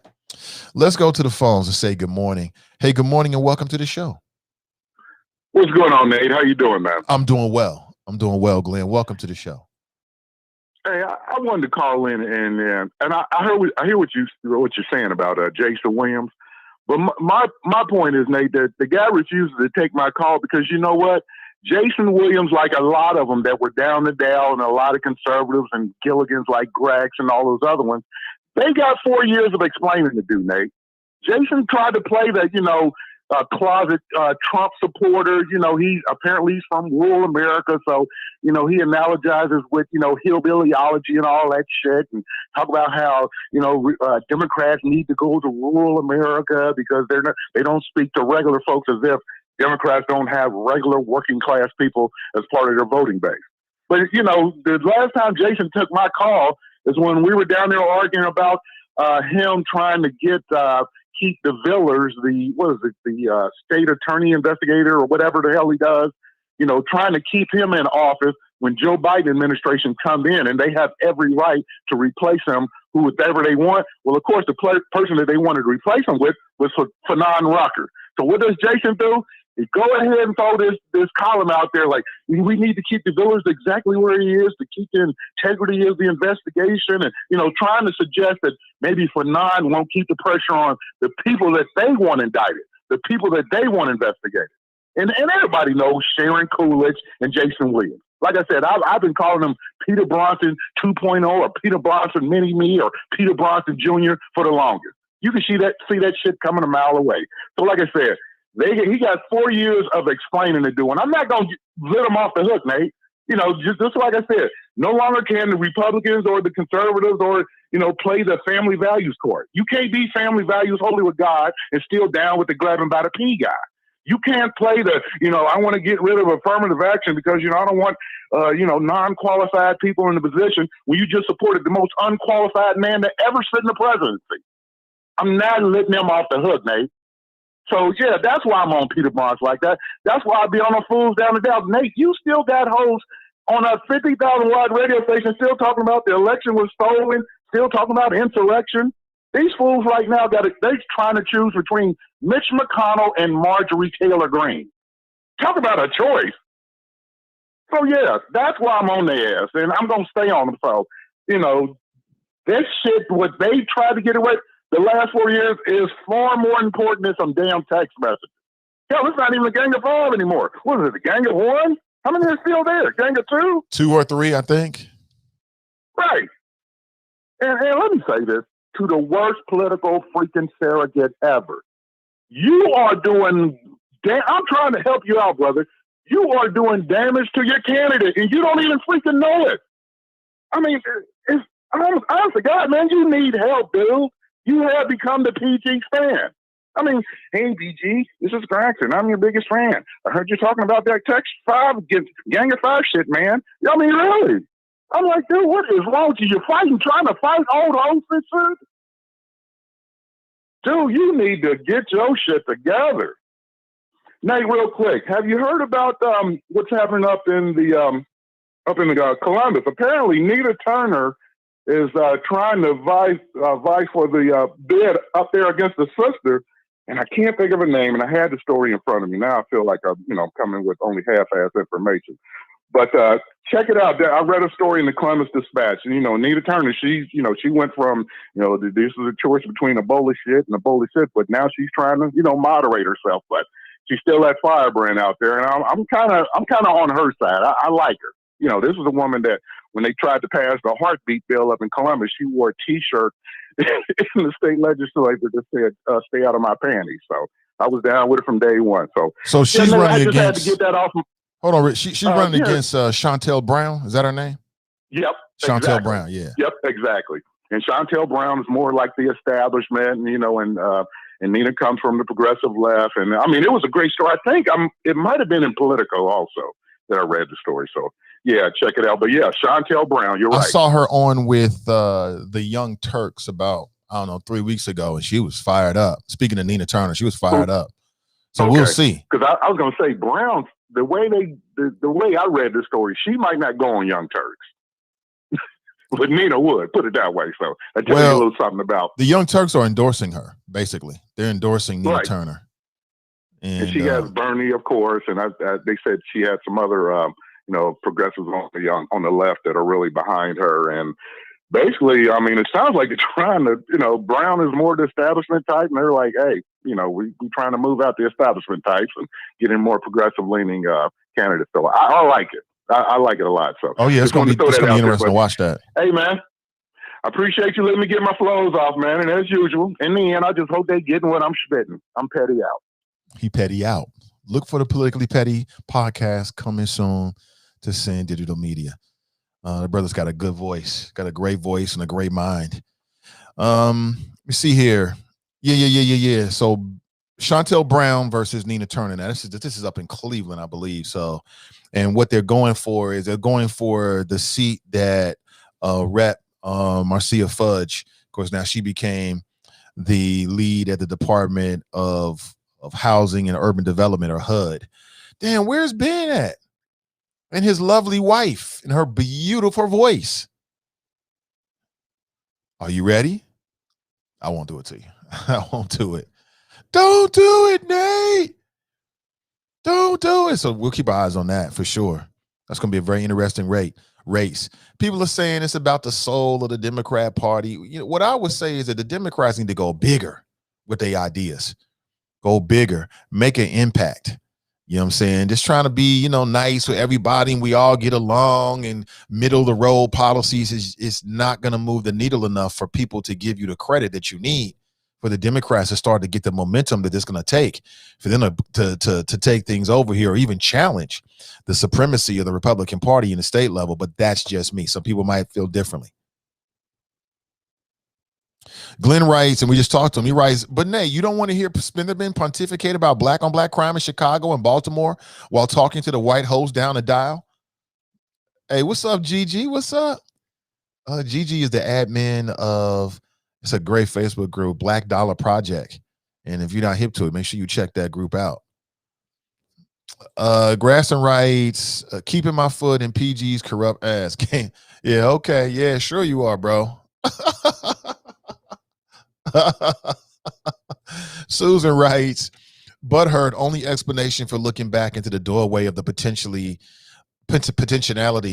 of the so-called Gang of Five, shaking my damn head. Right. I was like, come on, we got bigger fish to fry. We got bigger fish to fry. Now, tomorrow is the deadline for the signatures to be in for whoever's going to run for the mayor.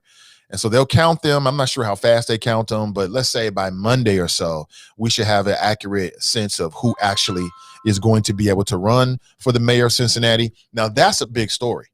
I would also say that it's still up in the air now about PG Sinfield. We'll find out tomorrow, Friday, over the weekend, as to whether he and his team are going to put in the necessary signatures. Again, I stand by what I've said. I think that's an uphill battle for PG Sinfield. No matter what happens at this particular point right now, it's just so much in the air. So if you're somebody who's like, hey, I think he's innocent, we don't know yet. We don't know what that means. Will the voters trust a candidate that is under federal charges? I'd say no. That's going to be a real tough road right there. And it's just such an easy in for your political opponents. You know what I'm saying? Like if I'm running for mayor and somebody's running for mayor that's got an indictment, oh, you believe me, you're going to hear it. You're going to hear it. All's fair in love and politics. That's the way it goes. Back to the phones we go. Good morning. Welcome to the show. Good morning, Mr. Ivy. How are you doing, sir? I'm doing great. Brother Drop. What's up? At this point, I don't even feel I need to announce myself because this voice is distinctful when it comes to the Nathan Ivy Show. So everybody know who I am.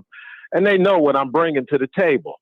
So it's an honor, maybe a disgrace, that I happen to follow the guy who normally is chasing me, the chop shop overseer who got a problem with a black man who's not a Democrat. And yeah, that's right. I said it. And I'm going to keep bringing the heat to Sleepy Joe and the Biden administration, also known as the Obama-Biden remix. And his first outing to go see the people after the back-to-back acquittals by the 45th president, also known as the first gangster president, Joe Biden decided to take his talents to Wisconsin and hold a town hall meeting. Now, Mr. Ivy, in your monologue, you read my post in the Spreaker Chop Shop, and you said you watched it, but I know you didn't give your full opinion, because if you watched the whole thing, you would be disgusted. Joe Biden, I counted a total of 10 lies. And the biggest lies is not $50,000 released for student loans. No, he told the voter to her face, no, 10,000 if you lucky. Then $15 an hour minimum wage federal increase. No, that ain't happening. Free college. No, that ain't happening. So again, Mr. Ivy, I'm not going to go over every lie because he barely has 30 days under his belt.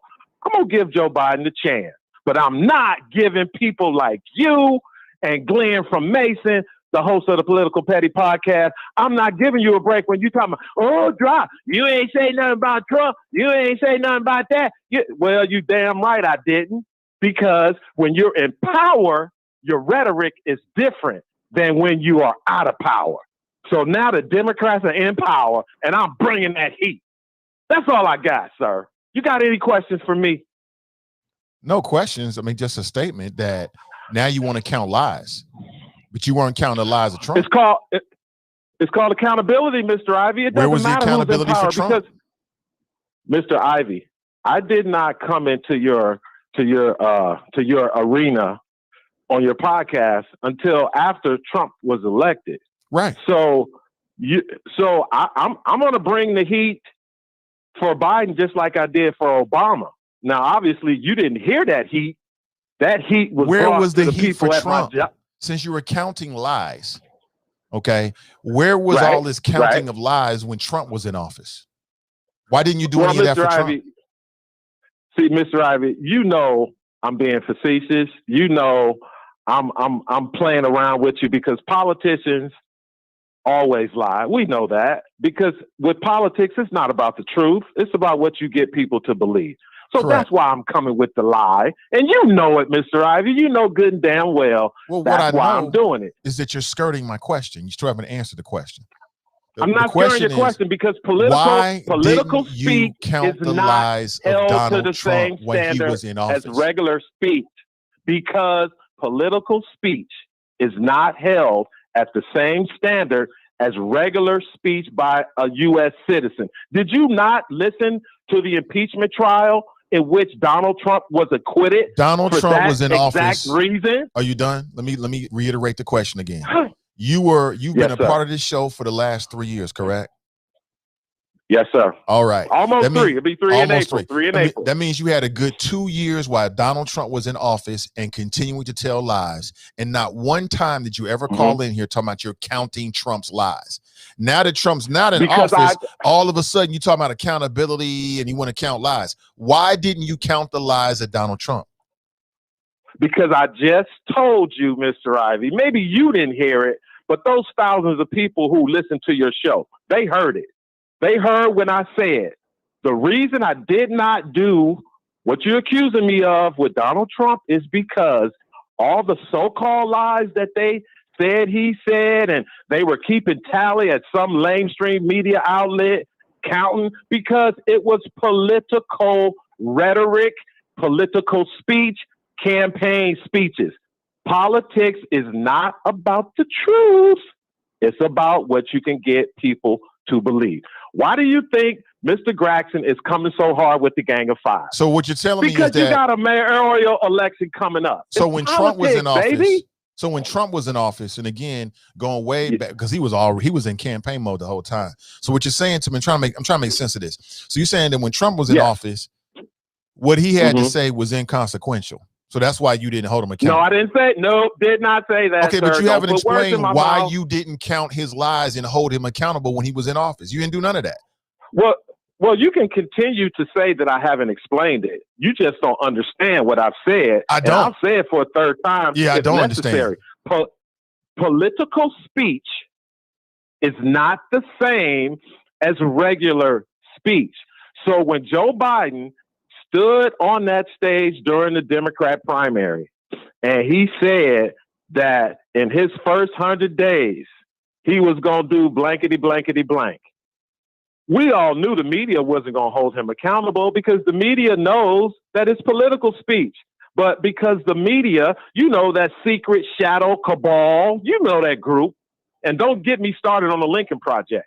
But Mr. Ivy, you know what I'm talking about. No, I don't. I'm being sarcastic when I'm talking about Joe Biden's lies. It's campaign rhetoric. Oh, if you as a voter, so you're saying he didn't really lie? If you as a voter, that's what I just told you. It's political rhetoric. Oh, but because of our lamestream media, that doesn't make any sense whatsoever, by the way. But okay. Well, hey, bro, I know you now, Nate. That's how you roll. That is how I roll. If you call up and say something that don't make sense, that's ridiculous. I'm going to ask you over and over again to try to make sense out of it. And then when I come to the conclusion that it doesn't make sense, I'm going to call it out for being nonsensical. You're right. Mr. Ivy, it doesn't make any sense. Mr. Ivy, I don't care how many times you wash a black shirt. It ain't going to turn white. It's going to still be black. And I don't care how many times that you explain this, it's still a double standard and it don't make sense. Then why don't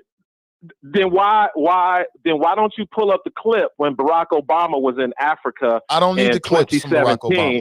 When he said all politicians lie. Irrelevant. But when they get caught, they usually come clean, unlike Donald Trump. Irrelevant. That's what Barack Obama said. Trust but verify. That's why I don't bring it up, because it's irrelevant.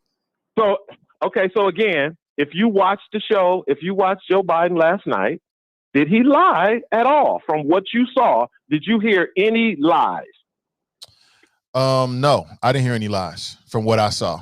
But again, my question is, all of a sudden, you're gonna be the truth meter. Okay. But you didn't do none of this when Trump was in office, lying about all kinds of things on all levels. Every single time he had a press conference or even made a public statement, even when he was on social media, he was telling lies.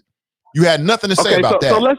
But now all of a sudden, satirically, all of a sudden, Joe Biden's in office and you're the truth-o-meter. Yeah, I don't think so. No, okay, all right. Well, Mr. Ivy, what if I said, you're right, Nate, you're right. The reason I didn't bring it up when Trump was president, because he was my guy. And I was in the White House. So he can say whatever he wants because I don't care. Exactly. Is that what you want to hear? I want to hear the truth. Whatever the truth is. That sounds that's something I can understand. Okay.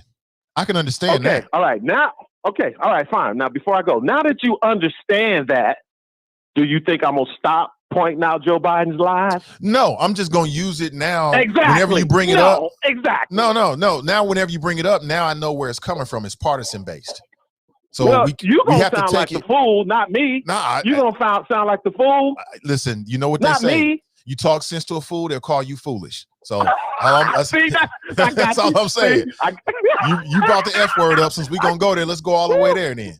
Talk sense to a fool, that fool will call you foolish. I'm trying to talk sense to you, bro, because there's a lack of consistency in what you're saying. No, see, Mr. Ivy, you know I can get you, sir, because you're a smart man. Go right ahead. Just a minute ago, you told me I sound like a fool, right? Yeah. And guess what you sound like?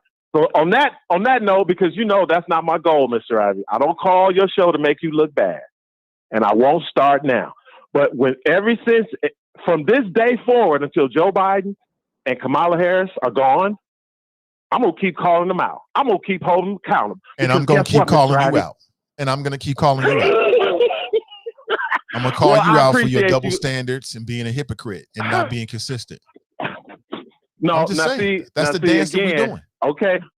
All right, but you got to give me a shot, Mr. Ivy. Ever since I've been on your show, this is the first chance I'm going to get to critique a Democrat administration. And right now, Joe Biden made his first appearance after the acquittal.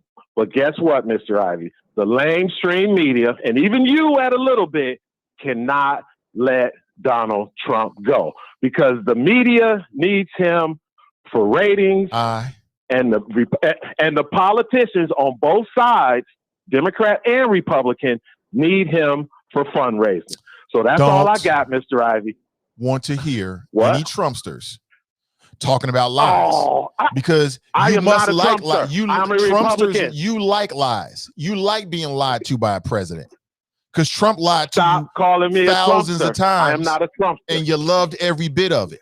So stop acting like you don't like to be lied to. You like to be lied to. No. So don't get all in your feelings if you hear some lies coming from Biden. Because you like to be lied to. Didn't you vote for Trump before a second term? So you calling me a low information voter now? I'm saying, didn't you? I'm asking you a question. Didn't you vote for Trump for a second term? I voted for the Republican. Yes, I did. The answer is yes. So you like to be lied to. So quit acting like you don't like it. You love it. No. That's you do. Just you, talk show host, with your conjecture and your speculation. No facts. Which is you're entitled to do that. No. It's well documented that Trump lied thousands of times during his time. He lied more than the two previous presidents combined. Okay. Well, Mr. Ivy, it's fine. fair to call him the liar in chief, and you voted for 4 more years of it. So you like to be lied to. Yeah, so since you like to be lied to, earlier, stop being so sensitive about a few lies from Joe Biden. You like it. But Joe Biden is my president, Mr. Ivy. He is my president, and I'm going to hold him accountable. Just because I'm a Republican, a Democrat, he better come through. And so far, those rich Democrats on Wall Street and in Silicon Valley, they coming through for me. Mr. Ivy, my 401k is up 9% in 2020. Up 9%, Mr. Ivy.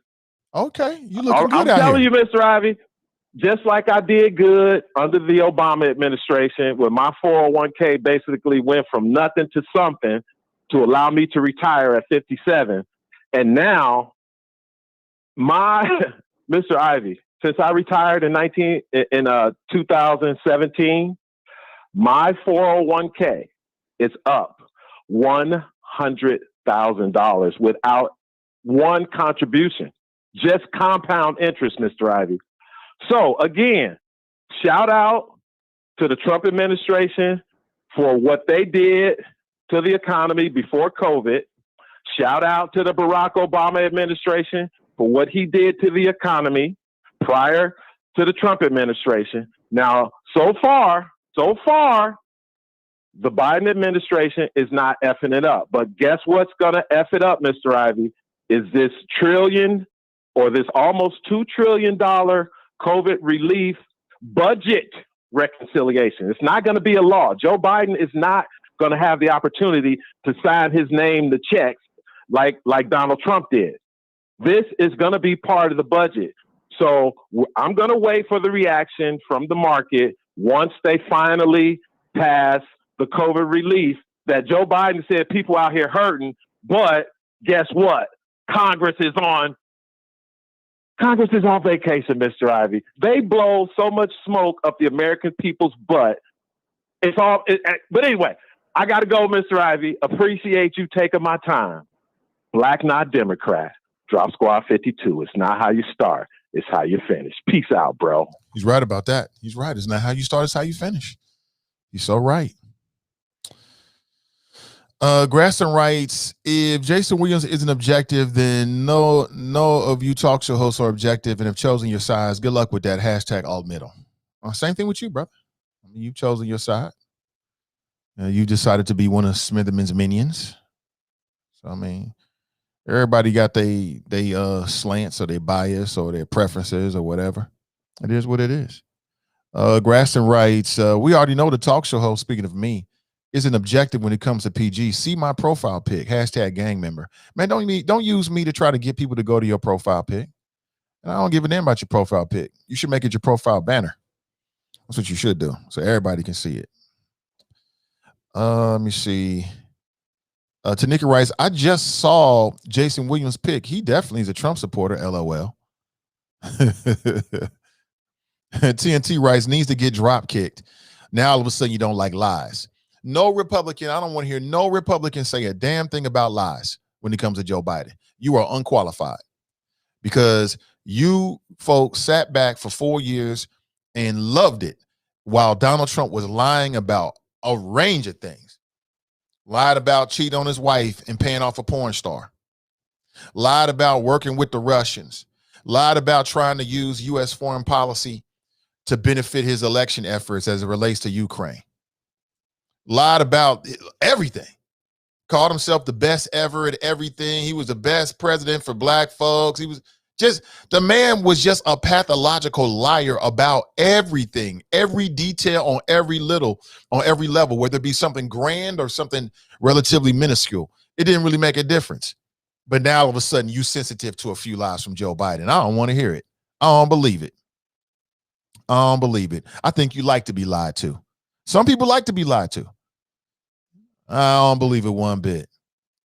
Danita writes, I agree with you. My son has been in school since August as well. I think we have to stop trying to make it all one size fits all approach. Each school is going to have different needs and challenges.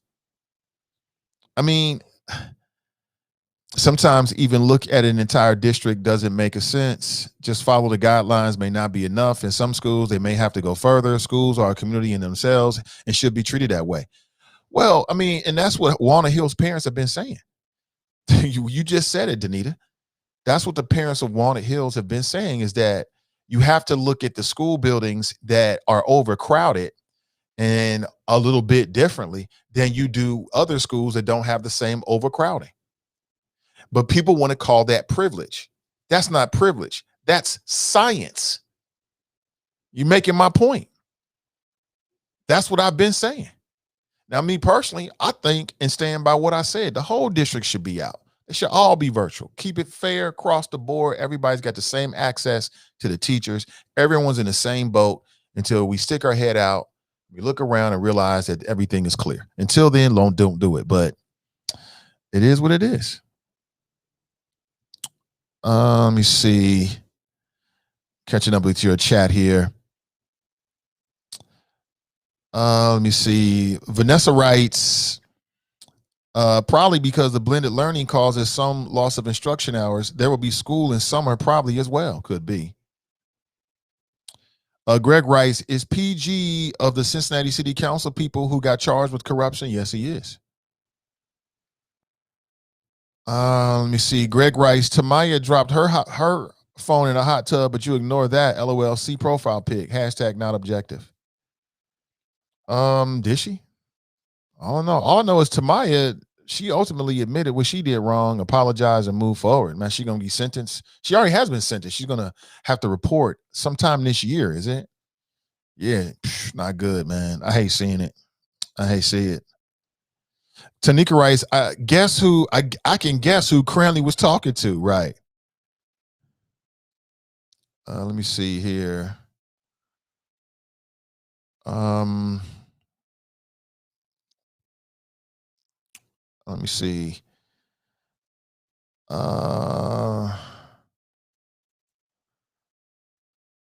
Graxton writes, of course, PG wants Fanon to be U.S. attorney. PG paid Fanon Rucker too. Fanon is conflicted out of this federal prosecution. Hashtag Gang of Five. Man, you think that PG is kind of like Kaiser Sose. Remember that movie, The Usual Suspects, in which Kaiser Sose was basically hiding in plain sight? Remember that? That was a dope ending, man. With Verbal Kent, played by I don't know, is it Kevin Spacey? Yeah, I think so, right? I think I got those names right.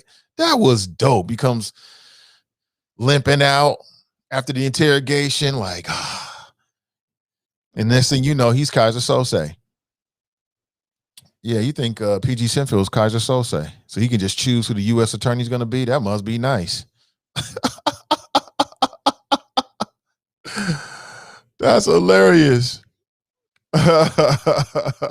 Grasson writes, PG's on the phone with Biden's people attempting to pick his own prosecutor. Hashtag white privilege. Boy, you are hilarious, man. Can we get PG Sinfield to change the weather too? I mean, damn. If he out here moving mountains and rearranging clouds, can he help us with the weather too? Is there like a website where we can put in requests? I would love to see it. I want to put in a few requests right now. Oh, that's hilarious. Marcia Fudge wants Brown. Is that right? I can see that. Yeah, I like Nina Turner. I like her fire. I like her strength. I like her politics. I think we need more progressive Democrats. I'm much more of a progressive, just to let you know. If you had to nail me down and say, Nate, where are you politically? I'm more that progressive tip. Policies is going to aggressively make the lives of working class people better. That's what it comes down to. Individual rights over the rights and control of the government. I'm for all of that. I'm for all of that, 100%. More money to the people, power to the people. I'm for all of that. But I can see it. It'll be interesting to see. I think I read an article in which this was in the Griot, because the Griot's talking about this. And the way that they painted it was that this was like a race for the soul. It's a test to see, just how much power the progressive wing of the Democrat Party has here in Ohio. That's what they said. I don't know if that's true or not. I'm just saying that's the part of the national conversation about that. We'll have to wait and see. Lisa writes, he does have a good voice. Come on, Glenn, he does. He does. Most definitely. Did the Trump administration truly employ Ben Carson? Yes, they did, Nakia. They surely didn't bring him out and let him talk. He was out a few times, Nakia. He just didn't really have a whole lot to say. It was ultimately an embarrassment. He got caught up in some scandals trying to buy $100,000 furniture for his office and off the government dime and stuff like that. So, and then he didn't really have any good ideas. So what was he really going to say? I mean, he was steadily trying to decrease HUD's footprint across the nation and their ability to help people. There wasn't a whole lot for him to say. His wife did most of the talking when he was in office, quite honestly. Oh boy, TNT and Graxton are going hard at one another. Let me see here. Greg writes, Morning Joe reported, by the way, that Trump has put out a long statement hating on Mitch McConnell after McConnell spoke the other day and said that Trump incited and could be open to criminal charges. If Trump wasn't banned by Twitter, you can imagine the tweets he put out against Mitch by now. Right, you're right. I'm so glad he's not on Twitter. Some of the best things that the social media has ever done is banning his fool. Rachel writes, good morning, family. Happy hump day, y'all. Good morning to you. Janice writes, yes, I totally agree. The Democrats need to become much more assertive. Forget being conciliatory with people who don't know how to be. Right. David writes, volume getting low. Really? Has Kelly Prather and Najoli turned in all of their signatures? I believe that Kelly Prather has. I don't know about Herman Najoli. I did see he's got a new campaign ad that's out, new video. And he's over in Hyde Park walking in the snow, talking about how he's the man in the middle. And here's a guy who went from Hamilton County Commissioner to now running for mayor. So clearly he's thinking big, right? Clearly he's thinking big. He's thinking long term. And that's a good thing. I ain't mad at that brother. I have yet to speak with him on the show. And, we'll have the kind of interviews that only we can have here, because I definitely want to talk to anyone who's running for mayor. If you're running for mayor, I want to talk with you. If you're running for city council, I want to talk with you. I want to talk with you. All right. If you're running for mayor in the city of Cincinnati, I definitely want you to stop by and chop it up here. With the choppers and myself, most definitely. Most definitely. All right, before we go any deeper in the show, just a word from our sponsor. Today's show is brought to you by Team Wellburn.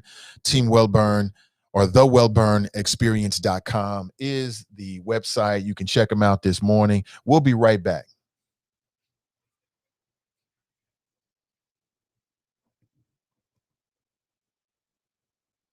All right, we'll be right back in 1 second here. Give me 1 second. Let's see. Here we go.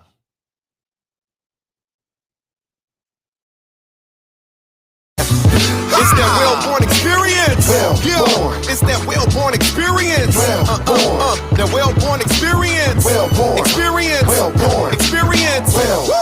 It's that well-born experience. That well-born experience. That well-born experience. Experience. Tell us what you need. That's the question we start with. We specialize selling condos, houses, apartments. Make sure that you're happy with your residence. Keep it real, no filter. Oh, it's the realtor from the nattiest heaven sent.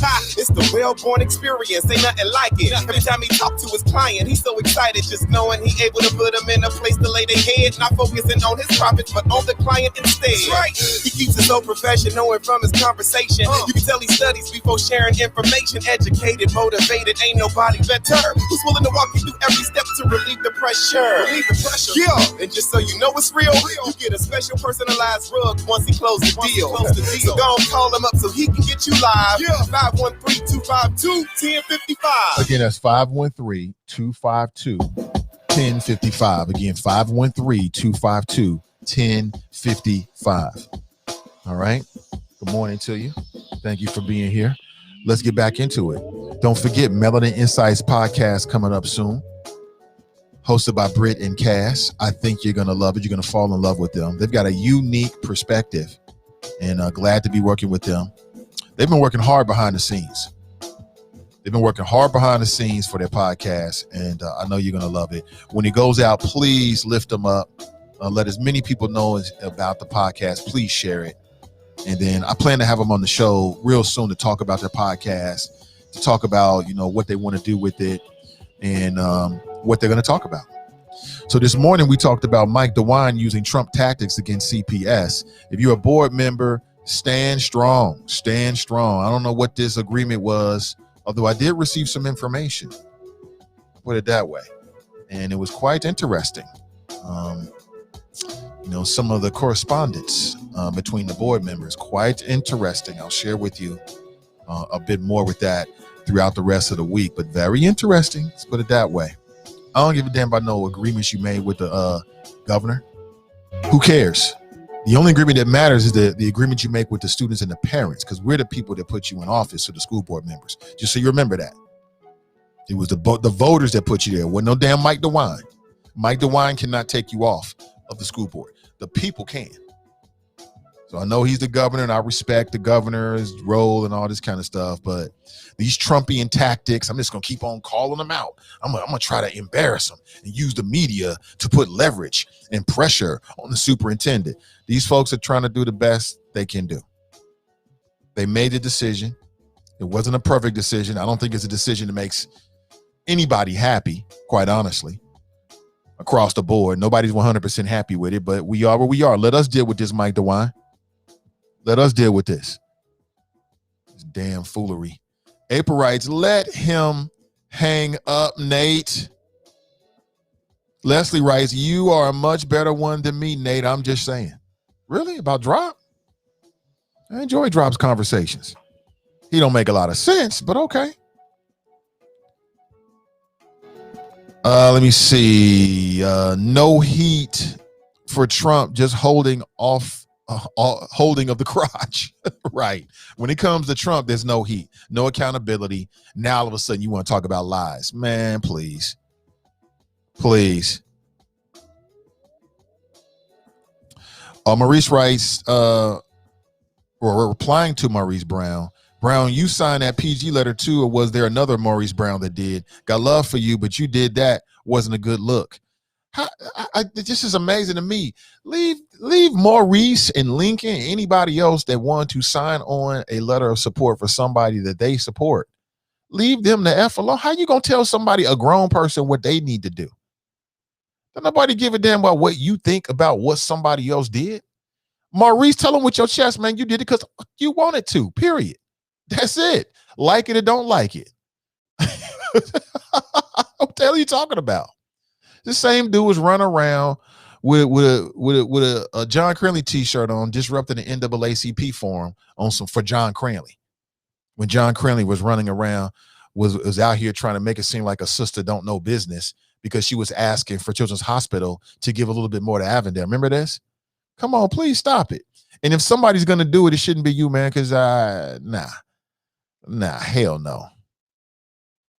TNT writes, get ready for 4 years of this. Where's my coffee? Anthony writes, dude always comes with half truths, just like a damn Republican. I keep trying to tell him that, Anthony. See, he thinks I'm trying to criticize him. I'm not. I'm trying to let him see, like, okay, bruh, that don't really make sense. You know what I'm saying? Because like in these Republican circles, these media circles, talking about the lies of Joe Biden, that's like the new trendy thing to do. It's going to be far and few between where you're going to hear a voice like mine that says, well, hold up now, hold up. That don't really make a lot of sense. Far and few between. We'll see, though. Rachel writes, we heard Drop's bullish. Heard you dance. That's about it. Brian writes, no, you have been made to believe that politics is reduced to lies and thievery. Read Thomas Sankara. That's politics. What Malcolm was doing is real politics. What millions in the street did after George Floyd is politics. Teachers and parents fighting against anti-science is politics. Amina writes, he makes no sense. Hey, good to see you, Amina. Angela writes, bro, a lie is a lie. Cam writes, oh, wow, Mason Marlon, aka Glenn Williams. Washington show is being led into the true fold of Deion Griffin, aka Nathan Ivey, in Central Media. Hashtag characters. Okay. Let me see here. TNT writes, Washington, he waited to after you called so you can't clap back. Sneaky, right? He certainly did, yeah. Let me see here. Rachel writes, his first 90 days was to provide COVID relief. That's what I heard. Brent writes, Drip is more ignorant today. More ignorant. Is he? That's hilarious. Greg writes, what about when Trump said during the campaign that Mexico would pay for the wall? Listen, if we start bringing up all the lies that Trump said, we'll be here all day. That's the point I was trying to make. Deshauna writes, he go always be negative toward Biden, no matter what, damn Trump fan. Right, absolutely. Kevin writes, drop is the sound of the phone getting clicked and toned. Right. Brian writes, more than cynical, nonsensical, and not very well read. Yeah, that one. Letty writes, there it is. Drop just said regarding the Trump regime. It's not about the truth. It's about what you can get people to believe. Right. Rachel writes, click. Damn, y'all tough on Drop. Let him breathe. Let him breathe. He brings something to the show. We don't have a lot of conservatives that like are really Trump. Well, not Trump, but really, really like hardcore Republicans that call into the show. So I appreciate the difference in opinion. And Trump never had a plan. No, he did not. April writes, we still talking about Trump? Irrelevant. I agree with you. Brent writes, Drip won't speak badly about his Lord and Savior, Donald Trump. Right. Cam writes, Drop is right on this. Dion thinks only what makes sense to Dion makes sense. Hashtag poison ivy. Oh, okay. Susan writes, Drop, please make it stop, Nate. I mean, let him breathe. Angela writes, get him, Nate. Drip full of ish. Is that right? Vernon writes, hang up the phone on this fool, Nate. He embarrassing himself trying to be smart. I tried, y'all. I tried. See, Drop thinks I'm trying to like do some talk radio ish with him. I'm not. I'm simply listening to what you're saying and then trying to get information, Drop. And I'm not trying to disrespect you. I ain't trying to clown you. But it just doesn't make sense to me that all of a sudden you on the lie patrol. It's like Paw Patrol, but it's the lie patrol. Now every lie, you got a microphone. You got a magnifying glass, and you want to hit the microphone and tell everybody what you saw. But you didn't do none of that when Trump was lying about COVID. When he was telling people they can inject themselves with some kind of substance, and somebody actually did it and died. You know what I'm saying? I mean, so I'm just saying if we're going to call out lies, then let's do it all the way across the board. That's all I'm saying. Let me see. Angela writes, so Drop, you believe that the election was rigged in black and brown districts. Do you know they're trying to bring voter suppression to us as a people? Yes, they are. Facts. Let me see. Vernon writes, brother, you're the one sounding like a fool and you're a bigger fool. Be a black Trumpster. Tell him that. Smokey, when Trump around, I keep quiet. But when he leave, I'll be talking again. That's hilarious. Right. Oh, man. TNT writes, so basically low information voter could be. Leslie writes, it's better to be considered a fool, Drop, than to open your mouth and remove all doubt. Y'all hard on Drop, man. Drop's harmless. He's harmless. Danietta's in the house. What's up, Donnie? She writes, Drop, did you ever hold Trump accountable when he was president? That's what I asked him. Nope. The answer was no. Let me see. Nat writes, since you retired, all you do is smoke Cali Green. Right. He be high as hell.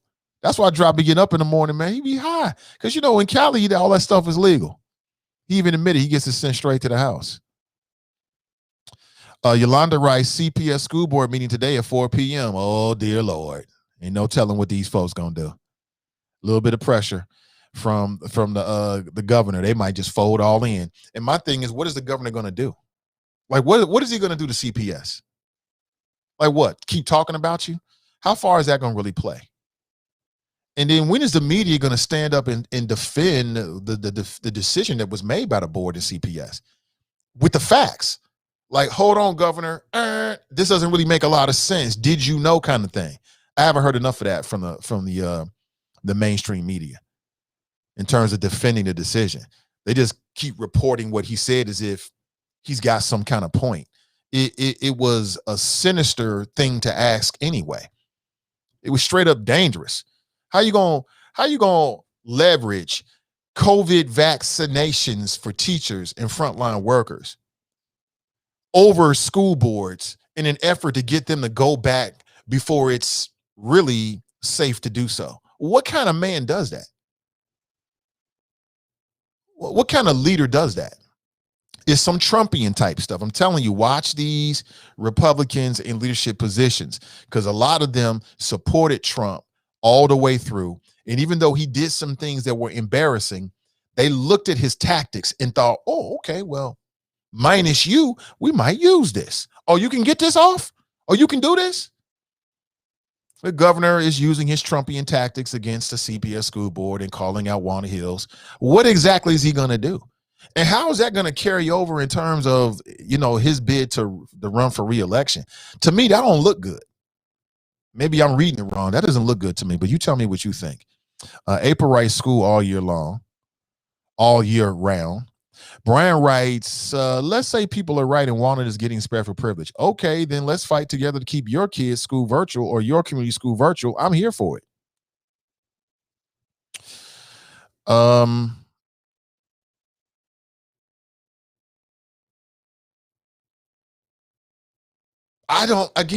still don't see that Walnut Hills is getting special privilege. I still reject that.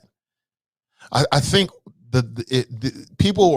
I think that there's a viewpoint about Walnut Hills is carrying over into this conversation about the schools.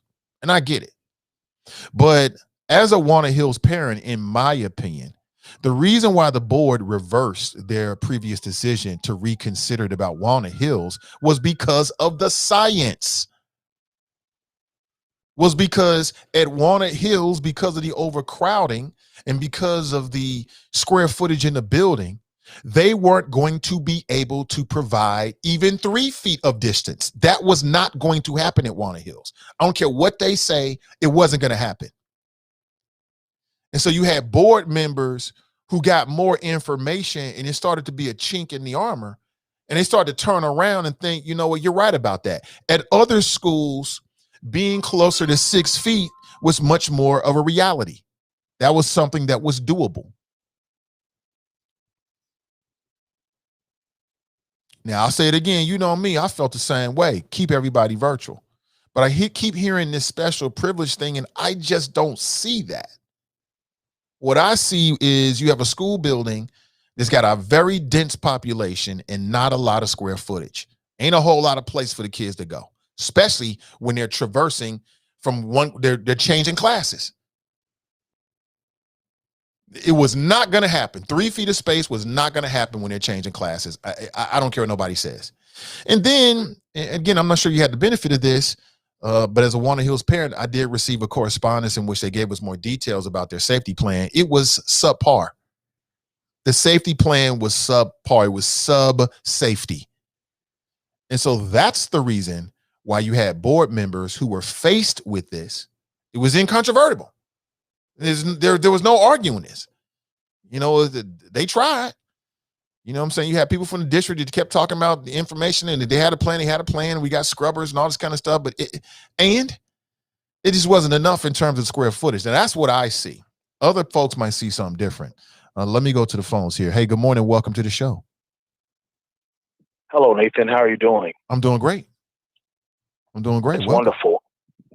I found it very ironic that when you were just reading comments and you got to that woman who talked about some click, talking about drop, and you was like, I don't know why y'all so hard on drop. He adds to the show.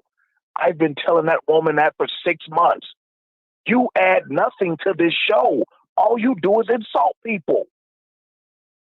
And I just thought that was ironic that you said pretty much the same thing, except for the fact that she insults people. I just thought that was ironic that you did that. Listen, I just want to help you end the show on a good note. Well, before I do that, let me say this. Earlier, you were talking about the Up and Smoke podcast, or All the Smoke podcast, with what's their name? Steven Jackson. All the Smoke. And the light-skinned dude. Matt Barnes.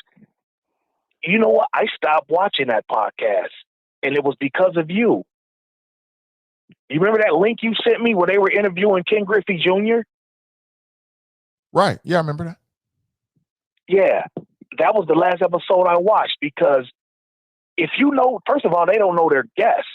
If you know anything about Ken Griffey Jr., if you talk to him for more than 3 minutes, he's going to start romanticizing his dad. 50-year-old man still looks up to his dad like he's 7 years old. And when he was doing that, the look on their faces, they were confused. Like, they didn't know what to do. Like, oh, we got a black man on here speaking highly of his father. You know, they didn't know what to do. And it was just like, all right, man, y'all trash. And you added, you know, and I'm sick of Steven Jackson's whole, I'm the best player in the NBA ever. I was just too real. And Matt Barnes, you know, light-skinned, biracial, fake tough guy. I just got tired of it. You know what I'm saying? It's just like, all right, I'm done with y'all. And then, you know, dude just converted to Islam, but still an avid, never mind. But anyway, I ain't gonna judge him. But I just want to help you end the show on a good note. that little girl got hit by the Chiefs head coach's son, like the day before the Super Bowl, a couple days before the Super Bowl. You remember that story? Yeah, I do remember. I talked about it. Yeah. Yeah, she's out of her coma. You know what I'm saying? And so I just want to bless her and her, or send prayers and condolences to her and her family to a speedy recovery. When I read that story yesterday, sat down and just thought about mine. You know what I'm saying? So props to that little girl, the doctors, and everybody who helped, who's helping her recover. I just want to help end this on a good note. All right, because today's show was some straight up mid, some Reggie. Anytime Glenn calls it some Reggie. Drop was spectacular as he always is. But when Glenn calls, it's some straight up Reggie. All right, and I just want to help end the show on a good note. I'll holler, B. Yeah, I appreciate that effort, man. I disagree with that part. But you entitled to your opinion. Go right ahead. I'm glad to hear that about that young girl. She was in a coma for about a week now, right? After being hit in an accident that was called an automobile accident that was caused by what appears to be one of the Chiefs coaches, the coach's son, Brett Reed, was drinking as he was leaving the Kansas City Chiefs facility and caused an automobile accident that put this young girl in a coma. I thought the story was grossly underreported, but of course it is out there. But what do you think? We still got time this morning. 513-873-7134 if you'd like to share your thoughts. I thought that you saying something about the sister insulting someone is the pot calling the kettle black, because that's what you do. Talking to you, Fame. And then your observation about Glenn, I mean, that's your opinion. I disagree with you. I enjoy all the phone calls. And matter of fact, the line is open right now, 513-873-7134. Talk about the pot calling the kettle black. Talking about insulting people. What? Negro, please. What? Hey, what's up, Kathy? She writes, Hamilton County tried to crucify me for being a progressive during my run for state rep. Is that right?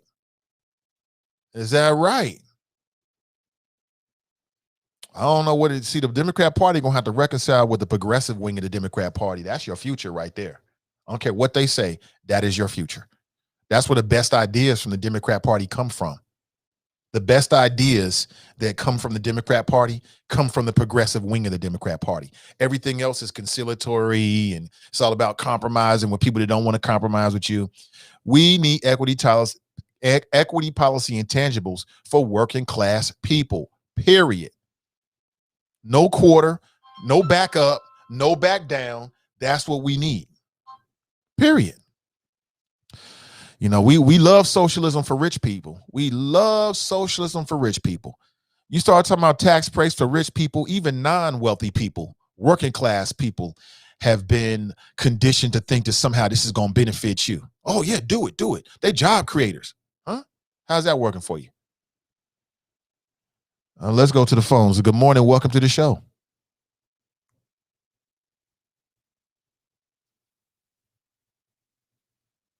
Oh, we had a call. Then we lost him. Hold on. We got a call here. Hey, what's up, Herschel? Good morning to you.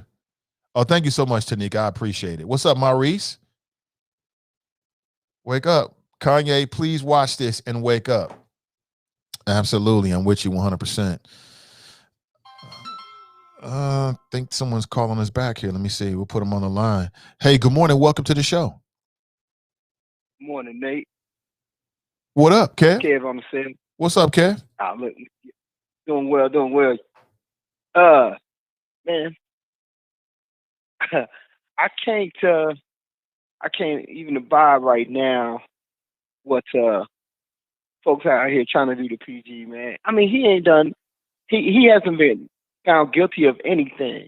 You know what I'm saying? And so it's ridiculous to me that people are actually trying to act like because the man got brought up on some charges, he has no opportunity to actually, show his to prove himself to be innocent. That's crazy, man. Like, talking about PG Sinfield? Look, if you don't, if you're not gonna rock with him, don't rock with him. Don't rock with him because you don't like his prior politics.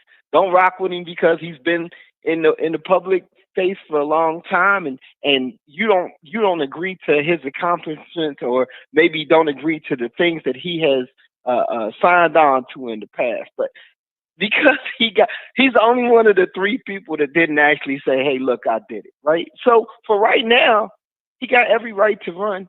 And if he actually does get because remember, all he's got to do is get the requisite number of signatures, he gonna be on the ticket. Then everything else will play itself out. I kind of disagree with you too, bro. I don't necessarily think. I think I would take every opportunity to say they tried to do they tried to run a game on me just like they do y'all, you know. But I stood up for myself and I beat the charges. I beat the rap. I would take every opportunity to do that if he beats the charges. So, you know, it's a long time to the mayoral piece. You know, they still got to go to court, and so that's and drop, man. Right now, I'm just so upset with the whole drop thing, man. You trying to pivot and actually speak sense? No, man, you've been talking nonsense for 4 years. Now all of a sudden, oh yeah, you know, I was really just that was a positioning for, you know, I know. Come on, man. Drop the nonsense. That's what you should drop. Drop the silliness. We ain't falling for that. You're gonna talk mass garbage for 4 years. The orange dude is the man on top, and he's an original gangster and all this other garbage. And now all of a sudden, you want to start talking about, oh well, everyone lies. And yeah, you know, I didn't mean that Biden actually lied. Come on, man. Like I said in the comments, man, in my Nino Brown voice. Is it because of this glass orange? I mean, this orange you've been sucking on? Come correct, man. The choppers are not for the BS. If you're going to have a position and if you're going to be who you are, you got to stay that man. You can't change. Because we're all watching and we all know. You done said what you said, man. Say it with your chest, bro. If that's who you are, that's who you should be. And if that ain't who you are, drop the nonsense. Anyway, hey, man. They don't set me off on a tangent, bro. I've been triggered. But hey man, I love the show. And I'm going to end it on a positive note. At least for me, I got a call coming up from a job. But I'm gonna end it on a positive note, man. Look, you know, this is a great platform. There's some noise out there from some folks, all of whom I know who they are. And I don't know what they've done. I shouldn't say it like that, but haven't been around a long time. I know there's some, and this is not pointed at Glenn, pettiness out there in the marketplace because a brother's getting some shine. It's a sad thing that we can't encourage one another when somebody gets some shine. That's when you want to try to step on somebody's toes. That whole crab in the basket thing. So Nate, man, keep doing what you're doing. Like my brother yesterday said, you know what I'm saying, while he's driving his truck and making his money and doing his thing. Keep doing what you're doing, bruh. Hold up.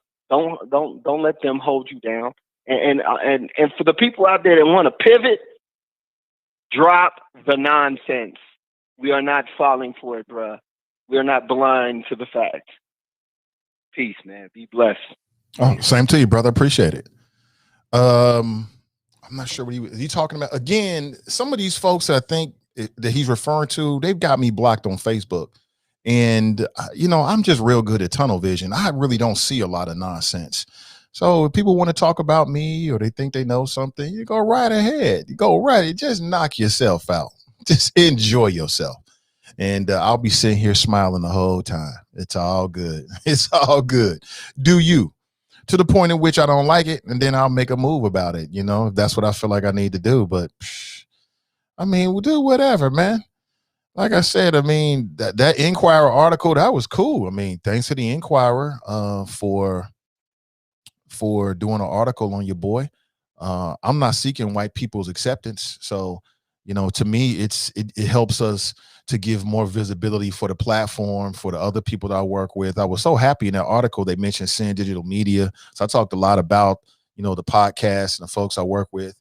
They end up writing what they're going to write about. And that's how I look at it. But if that's making other people getting their feelings and whatever, it is what it is. So what? So what? Do you? It is what it is. It ain't gonna stop me from doing a damn thing. But proceed accordingly. We all got a role to play in this life. I mean, if that's the role you want to play, you go right ahead. We'll see how that works for you. I'm not sure it's gonna work that well. Speaking of which, I'm not sure if you checked out the Is It Just Me podcast. Donnie, I thought, had an excellent show. She was talking about dating in the Black community. And I got more into the conversation than I thought I was, actually. She had an interesting conversation with Pavan Parikh, who I wish had won his race for judge, by the way. That would have had a profound different impact on who's on city council right now. But they also talked about dating in the Indian community. So if you're looking for a change of pace conversation, make sure you check out that podcast. Now, she streams live on Fridays. So you have to go back, scroll down just a little bit and check it out. But it is well worth your time. It is well worth your time to check it out. Also, coming up on Monday, the Community Connector podcast will be back, hosted by Tiffany Daniels.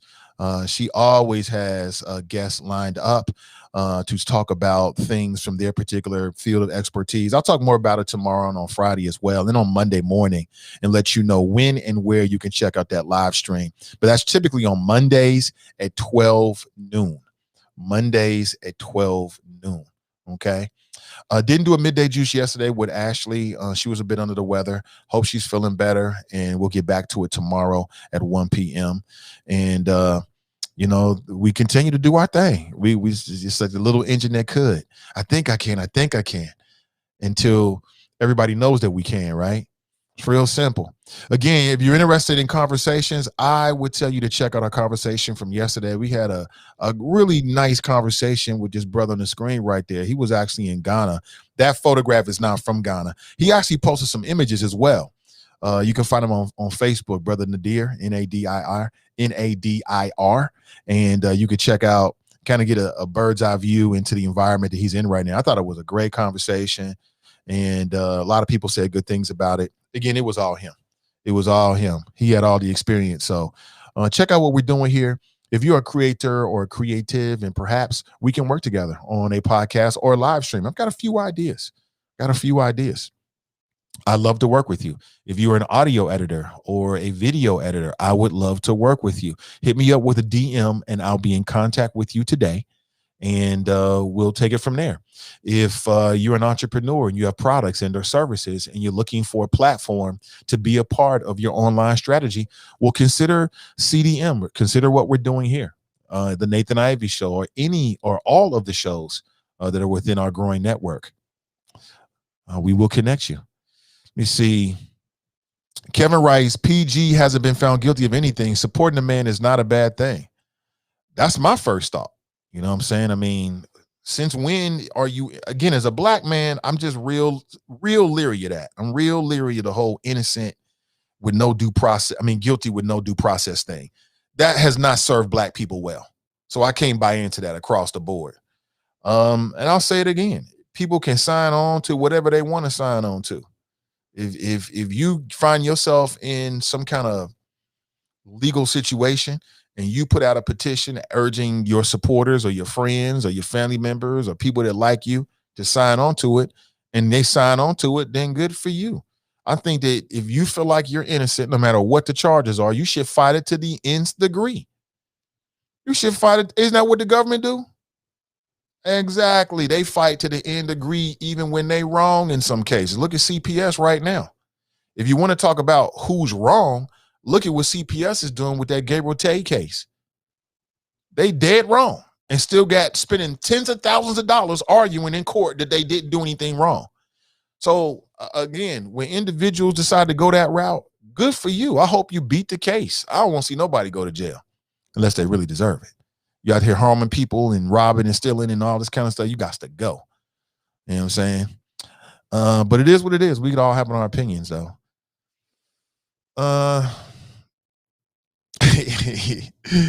it's amazing how the biggest sellout is calling people sellouts. You run around here with a John Cranley. Like, what black man? Go back to when Yvette Simpson was running. What black man was running around the city with a John Cranley t-shirt on at that time? Only a handful. It wasn't me. You weren't going to catch me with nothing like that. I'm let it be known exactly who I thought the best mayor of Cincinnati would have been. And then just think about it, family. Just look at the second term of John Cranley. What has he done? Let's just make it black. What has he done for black folks? What has he done for the working class? Let's expand it. In his second term, not a damn thing. Nothing that I can think of. Nothing comes to mind. Like, I'm trying to struggle. Let me think here. Let me give it a good, honest think here. Nothing. I can't think of anything. I can't think of anything. I'm sure there are some superlatives. I just can't think of it. I can't think of it. Let me see. TNT writes, did you find out what the kinder, gentler Republican said from yesterday? I didn't. Nobody screenshotted me. Apparently he was saying something about my real name or I'm unqualified, something around those lines. Something like that. I don't know. Yes, something like that. No need to send it to me though. I got bigger fish to fry. See. DeWine will make CPS go to school during a level A snow 3 emergency. Who needs measurements of safety, right? Jason writes, what's up, Jason? Most requested podcast. That's just because they push back. Somebody writes, I call BS. Grasson saying one word for Walnut being all virtual privilege. Otherwise, all schools would be virtual. I don't think that's the right word. I think the right word would be, and again, Walnut being virtual or not says more about in relation to the district. That says more about the board than it does anything in particular about Walnut Hills, in my opinion. You know what I'm saying? Like, again, we said this. It wasn't just me. Many people said this. Just stay virtual. You don't have to worry about people saying there's some kind of privilege or people are being treated differently. You don't have to worry about that. Just keep it virtual till everybody can go back safely in school. But the board didn't do that. They were on something else. And so it's feeding into this. But I don't see it. I don't see it myself. Let me see. Glenn writes, he's a hater. Stacks and Burns keep it real. Smithereens are all busters. I mean, he's entitled to his opinion. Talking about fame. I mean, like what he likes.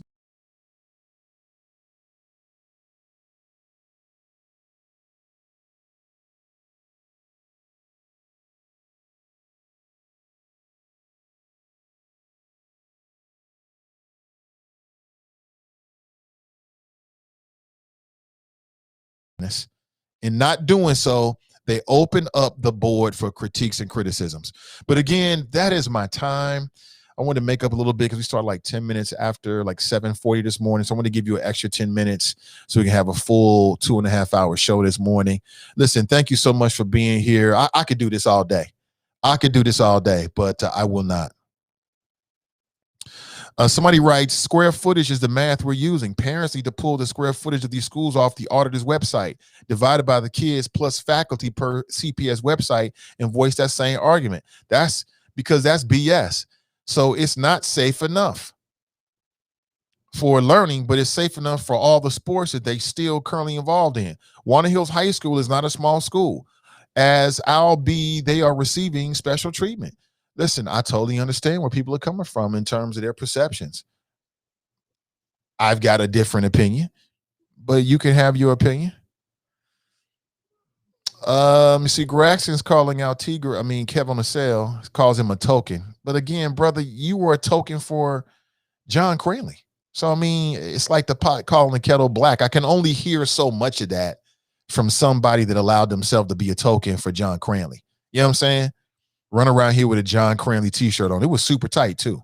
He didn't even give you one you could really fit. So, I mean, maybe if it was coming from somebody else, I could hear it more.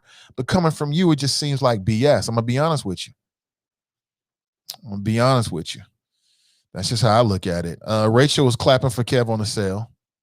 Terry writes confusion. Yeah, there is a lot of confusion. A lot of confusion. Terry writes, so did they interview you for the article? Yes, they did, Terry. They did. Brent writes, have a great day. Daryl writes, I saw the photos of Nadir with some great photos. Marcia writes, she was talking about the Netflix series Indian Matchmaking, which was really interesting. Yeah, it was. It was a very interesting conversation. Yeah, more so. I mean, you kind of like go with your gut. You never know until you do something, quite honestly. That's why I'm a big believer in just like trying things. Let's see. Let's record it and see what it looks like and see what it sounds like. And then we know what we have or don't have. We can move from there. But that was a good conversation. And you just learned something about a different culture. You know what I'm saying? I thought it was very, very interesting. And well worth your time. Lawrence writes, key building, big bro. Hey, what's up, Lawrence? What's up, brother? I love to talk with you, man. I love what you doing. Most deaf. Maybe we can rock and do something together. Because the community needs a voice. And I think that there are a few more, there's still some headroom in that space here in the city. Danita writes, I just have one question. Did he raise the kids out of poverty? Right. No, he did not, Danita. He did not. Glenn writes, damn, Cranley t-shirts on when a black woman is running and you outside protesting an NAACP meeting? You made that ish up, Nate. That can't be true. Where did they do that at? Concrete and Cotton. They did that. What was it, 2 years ago? TNT may have, I don't know the exact date, but it was back during, so we got to go back longer than that. We talking 4 years ago because Yvette Simpson was running. And again, things worked out the way they're supposed to work out. She went on to bigger and better things, and we got stuck with Hot Tub Cranley. And I talked with Yvette. She happy, and she should be happy. She get a national exposure. I wish nothing but the best for that sister. And I love her flows, by the way, and her politics. I love her flows on that show. I love it. Just what that show needed. But we got stuck with Hot Tub Cranley, who told us he was going to do a whole bunch of stuff. And the only thing that Cranley's effective with is getting rid of high-profile black people from local government offices. He is A1 when it comes to that. Like, if you want somebody that's going to embarrass the black police chief, call Cranley. If you look for somebody that's going to embarrass the black police chief, call Cranley. He is A1 with that. If you want somebody that's going to cause a lot of confusion by getting rid of the city manager who happens to be black, call Cranley. He's great at that. He is good at it. If you want somebody that's going to help spur gentrification, call Cranley. He is good at that. He's good at it. Listen, y'all, I'm a big believer in giving people props when they deserve props. The man deserves props. Anything other than that? Hell no. Hell no. He is not the right dude. Now, the question, though, is he better than DeWine? Like, if he continues with what I'm hearing and saying that he's going to run for governor, DeWine Cranley, it's like, are they really two different people or are they the same person? One's just slightly older than the other. One is a Republican, the other one is a Democrat. But in terms of what they're going to bring to the people, is there going to be anything different? I think the rhetoric will be a bit different with Cranley. But in practicality, would it be any different? I don't know. I hear all kinds of not so good things about Cranley behind the scenes. All kinds of crazy ish that he's willing to do behind the scenes. So I don't know. But listen, folks, that's my time. I got to make a move. Have an excellent rest of your day. All right. I'll be back with you hopefully tomorrow morning, bright and early at 7:30 a.m. Hopefully better than ever. We'll chop it up on everything that's going on. We'll be kicking off a new promotion with IMG BAT. Should be a lot of fun. You'll get a chance to win a $50 gift card that you can use on their online jewelry store. If you're not hit to imgbat.com, go to their website this morning and just kind of, again, I guarantee you're going to see something that you like. I guarantee you're going to see some items that you want. Guarantee. So go ahead and make that purchase if you want to. But also make sure you check out the show starting tomorrow and for the next weeks, as we'll be doing a promotion with IMG BAT. And there's a real possibility that you can win a $50 gift card or a $50 gift code. I'm not sure how they'll end up doing it, either or, that you can make toward the purchase of something on their online store. Again, locally Black owned, fine jewelry, imgbat.com. Check them out this morning and tell me if you don't see some things that you like. I guarantee you will. All right. I know we worked with them before that there were some choppers that made some purchases, and I heard all good things. All right. So again, folks, have an excellent rest of your day. Right. If you're looking for a rental property or a commercial property or a dream home, then contact Team Wellburn this morning at 513-252-1055. Have an excellent rest of your day, family. I'm Nathan Ivy. Until next time, I'm out.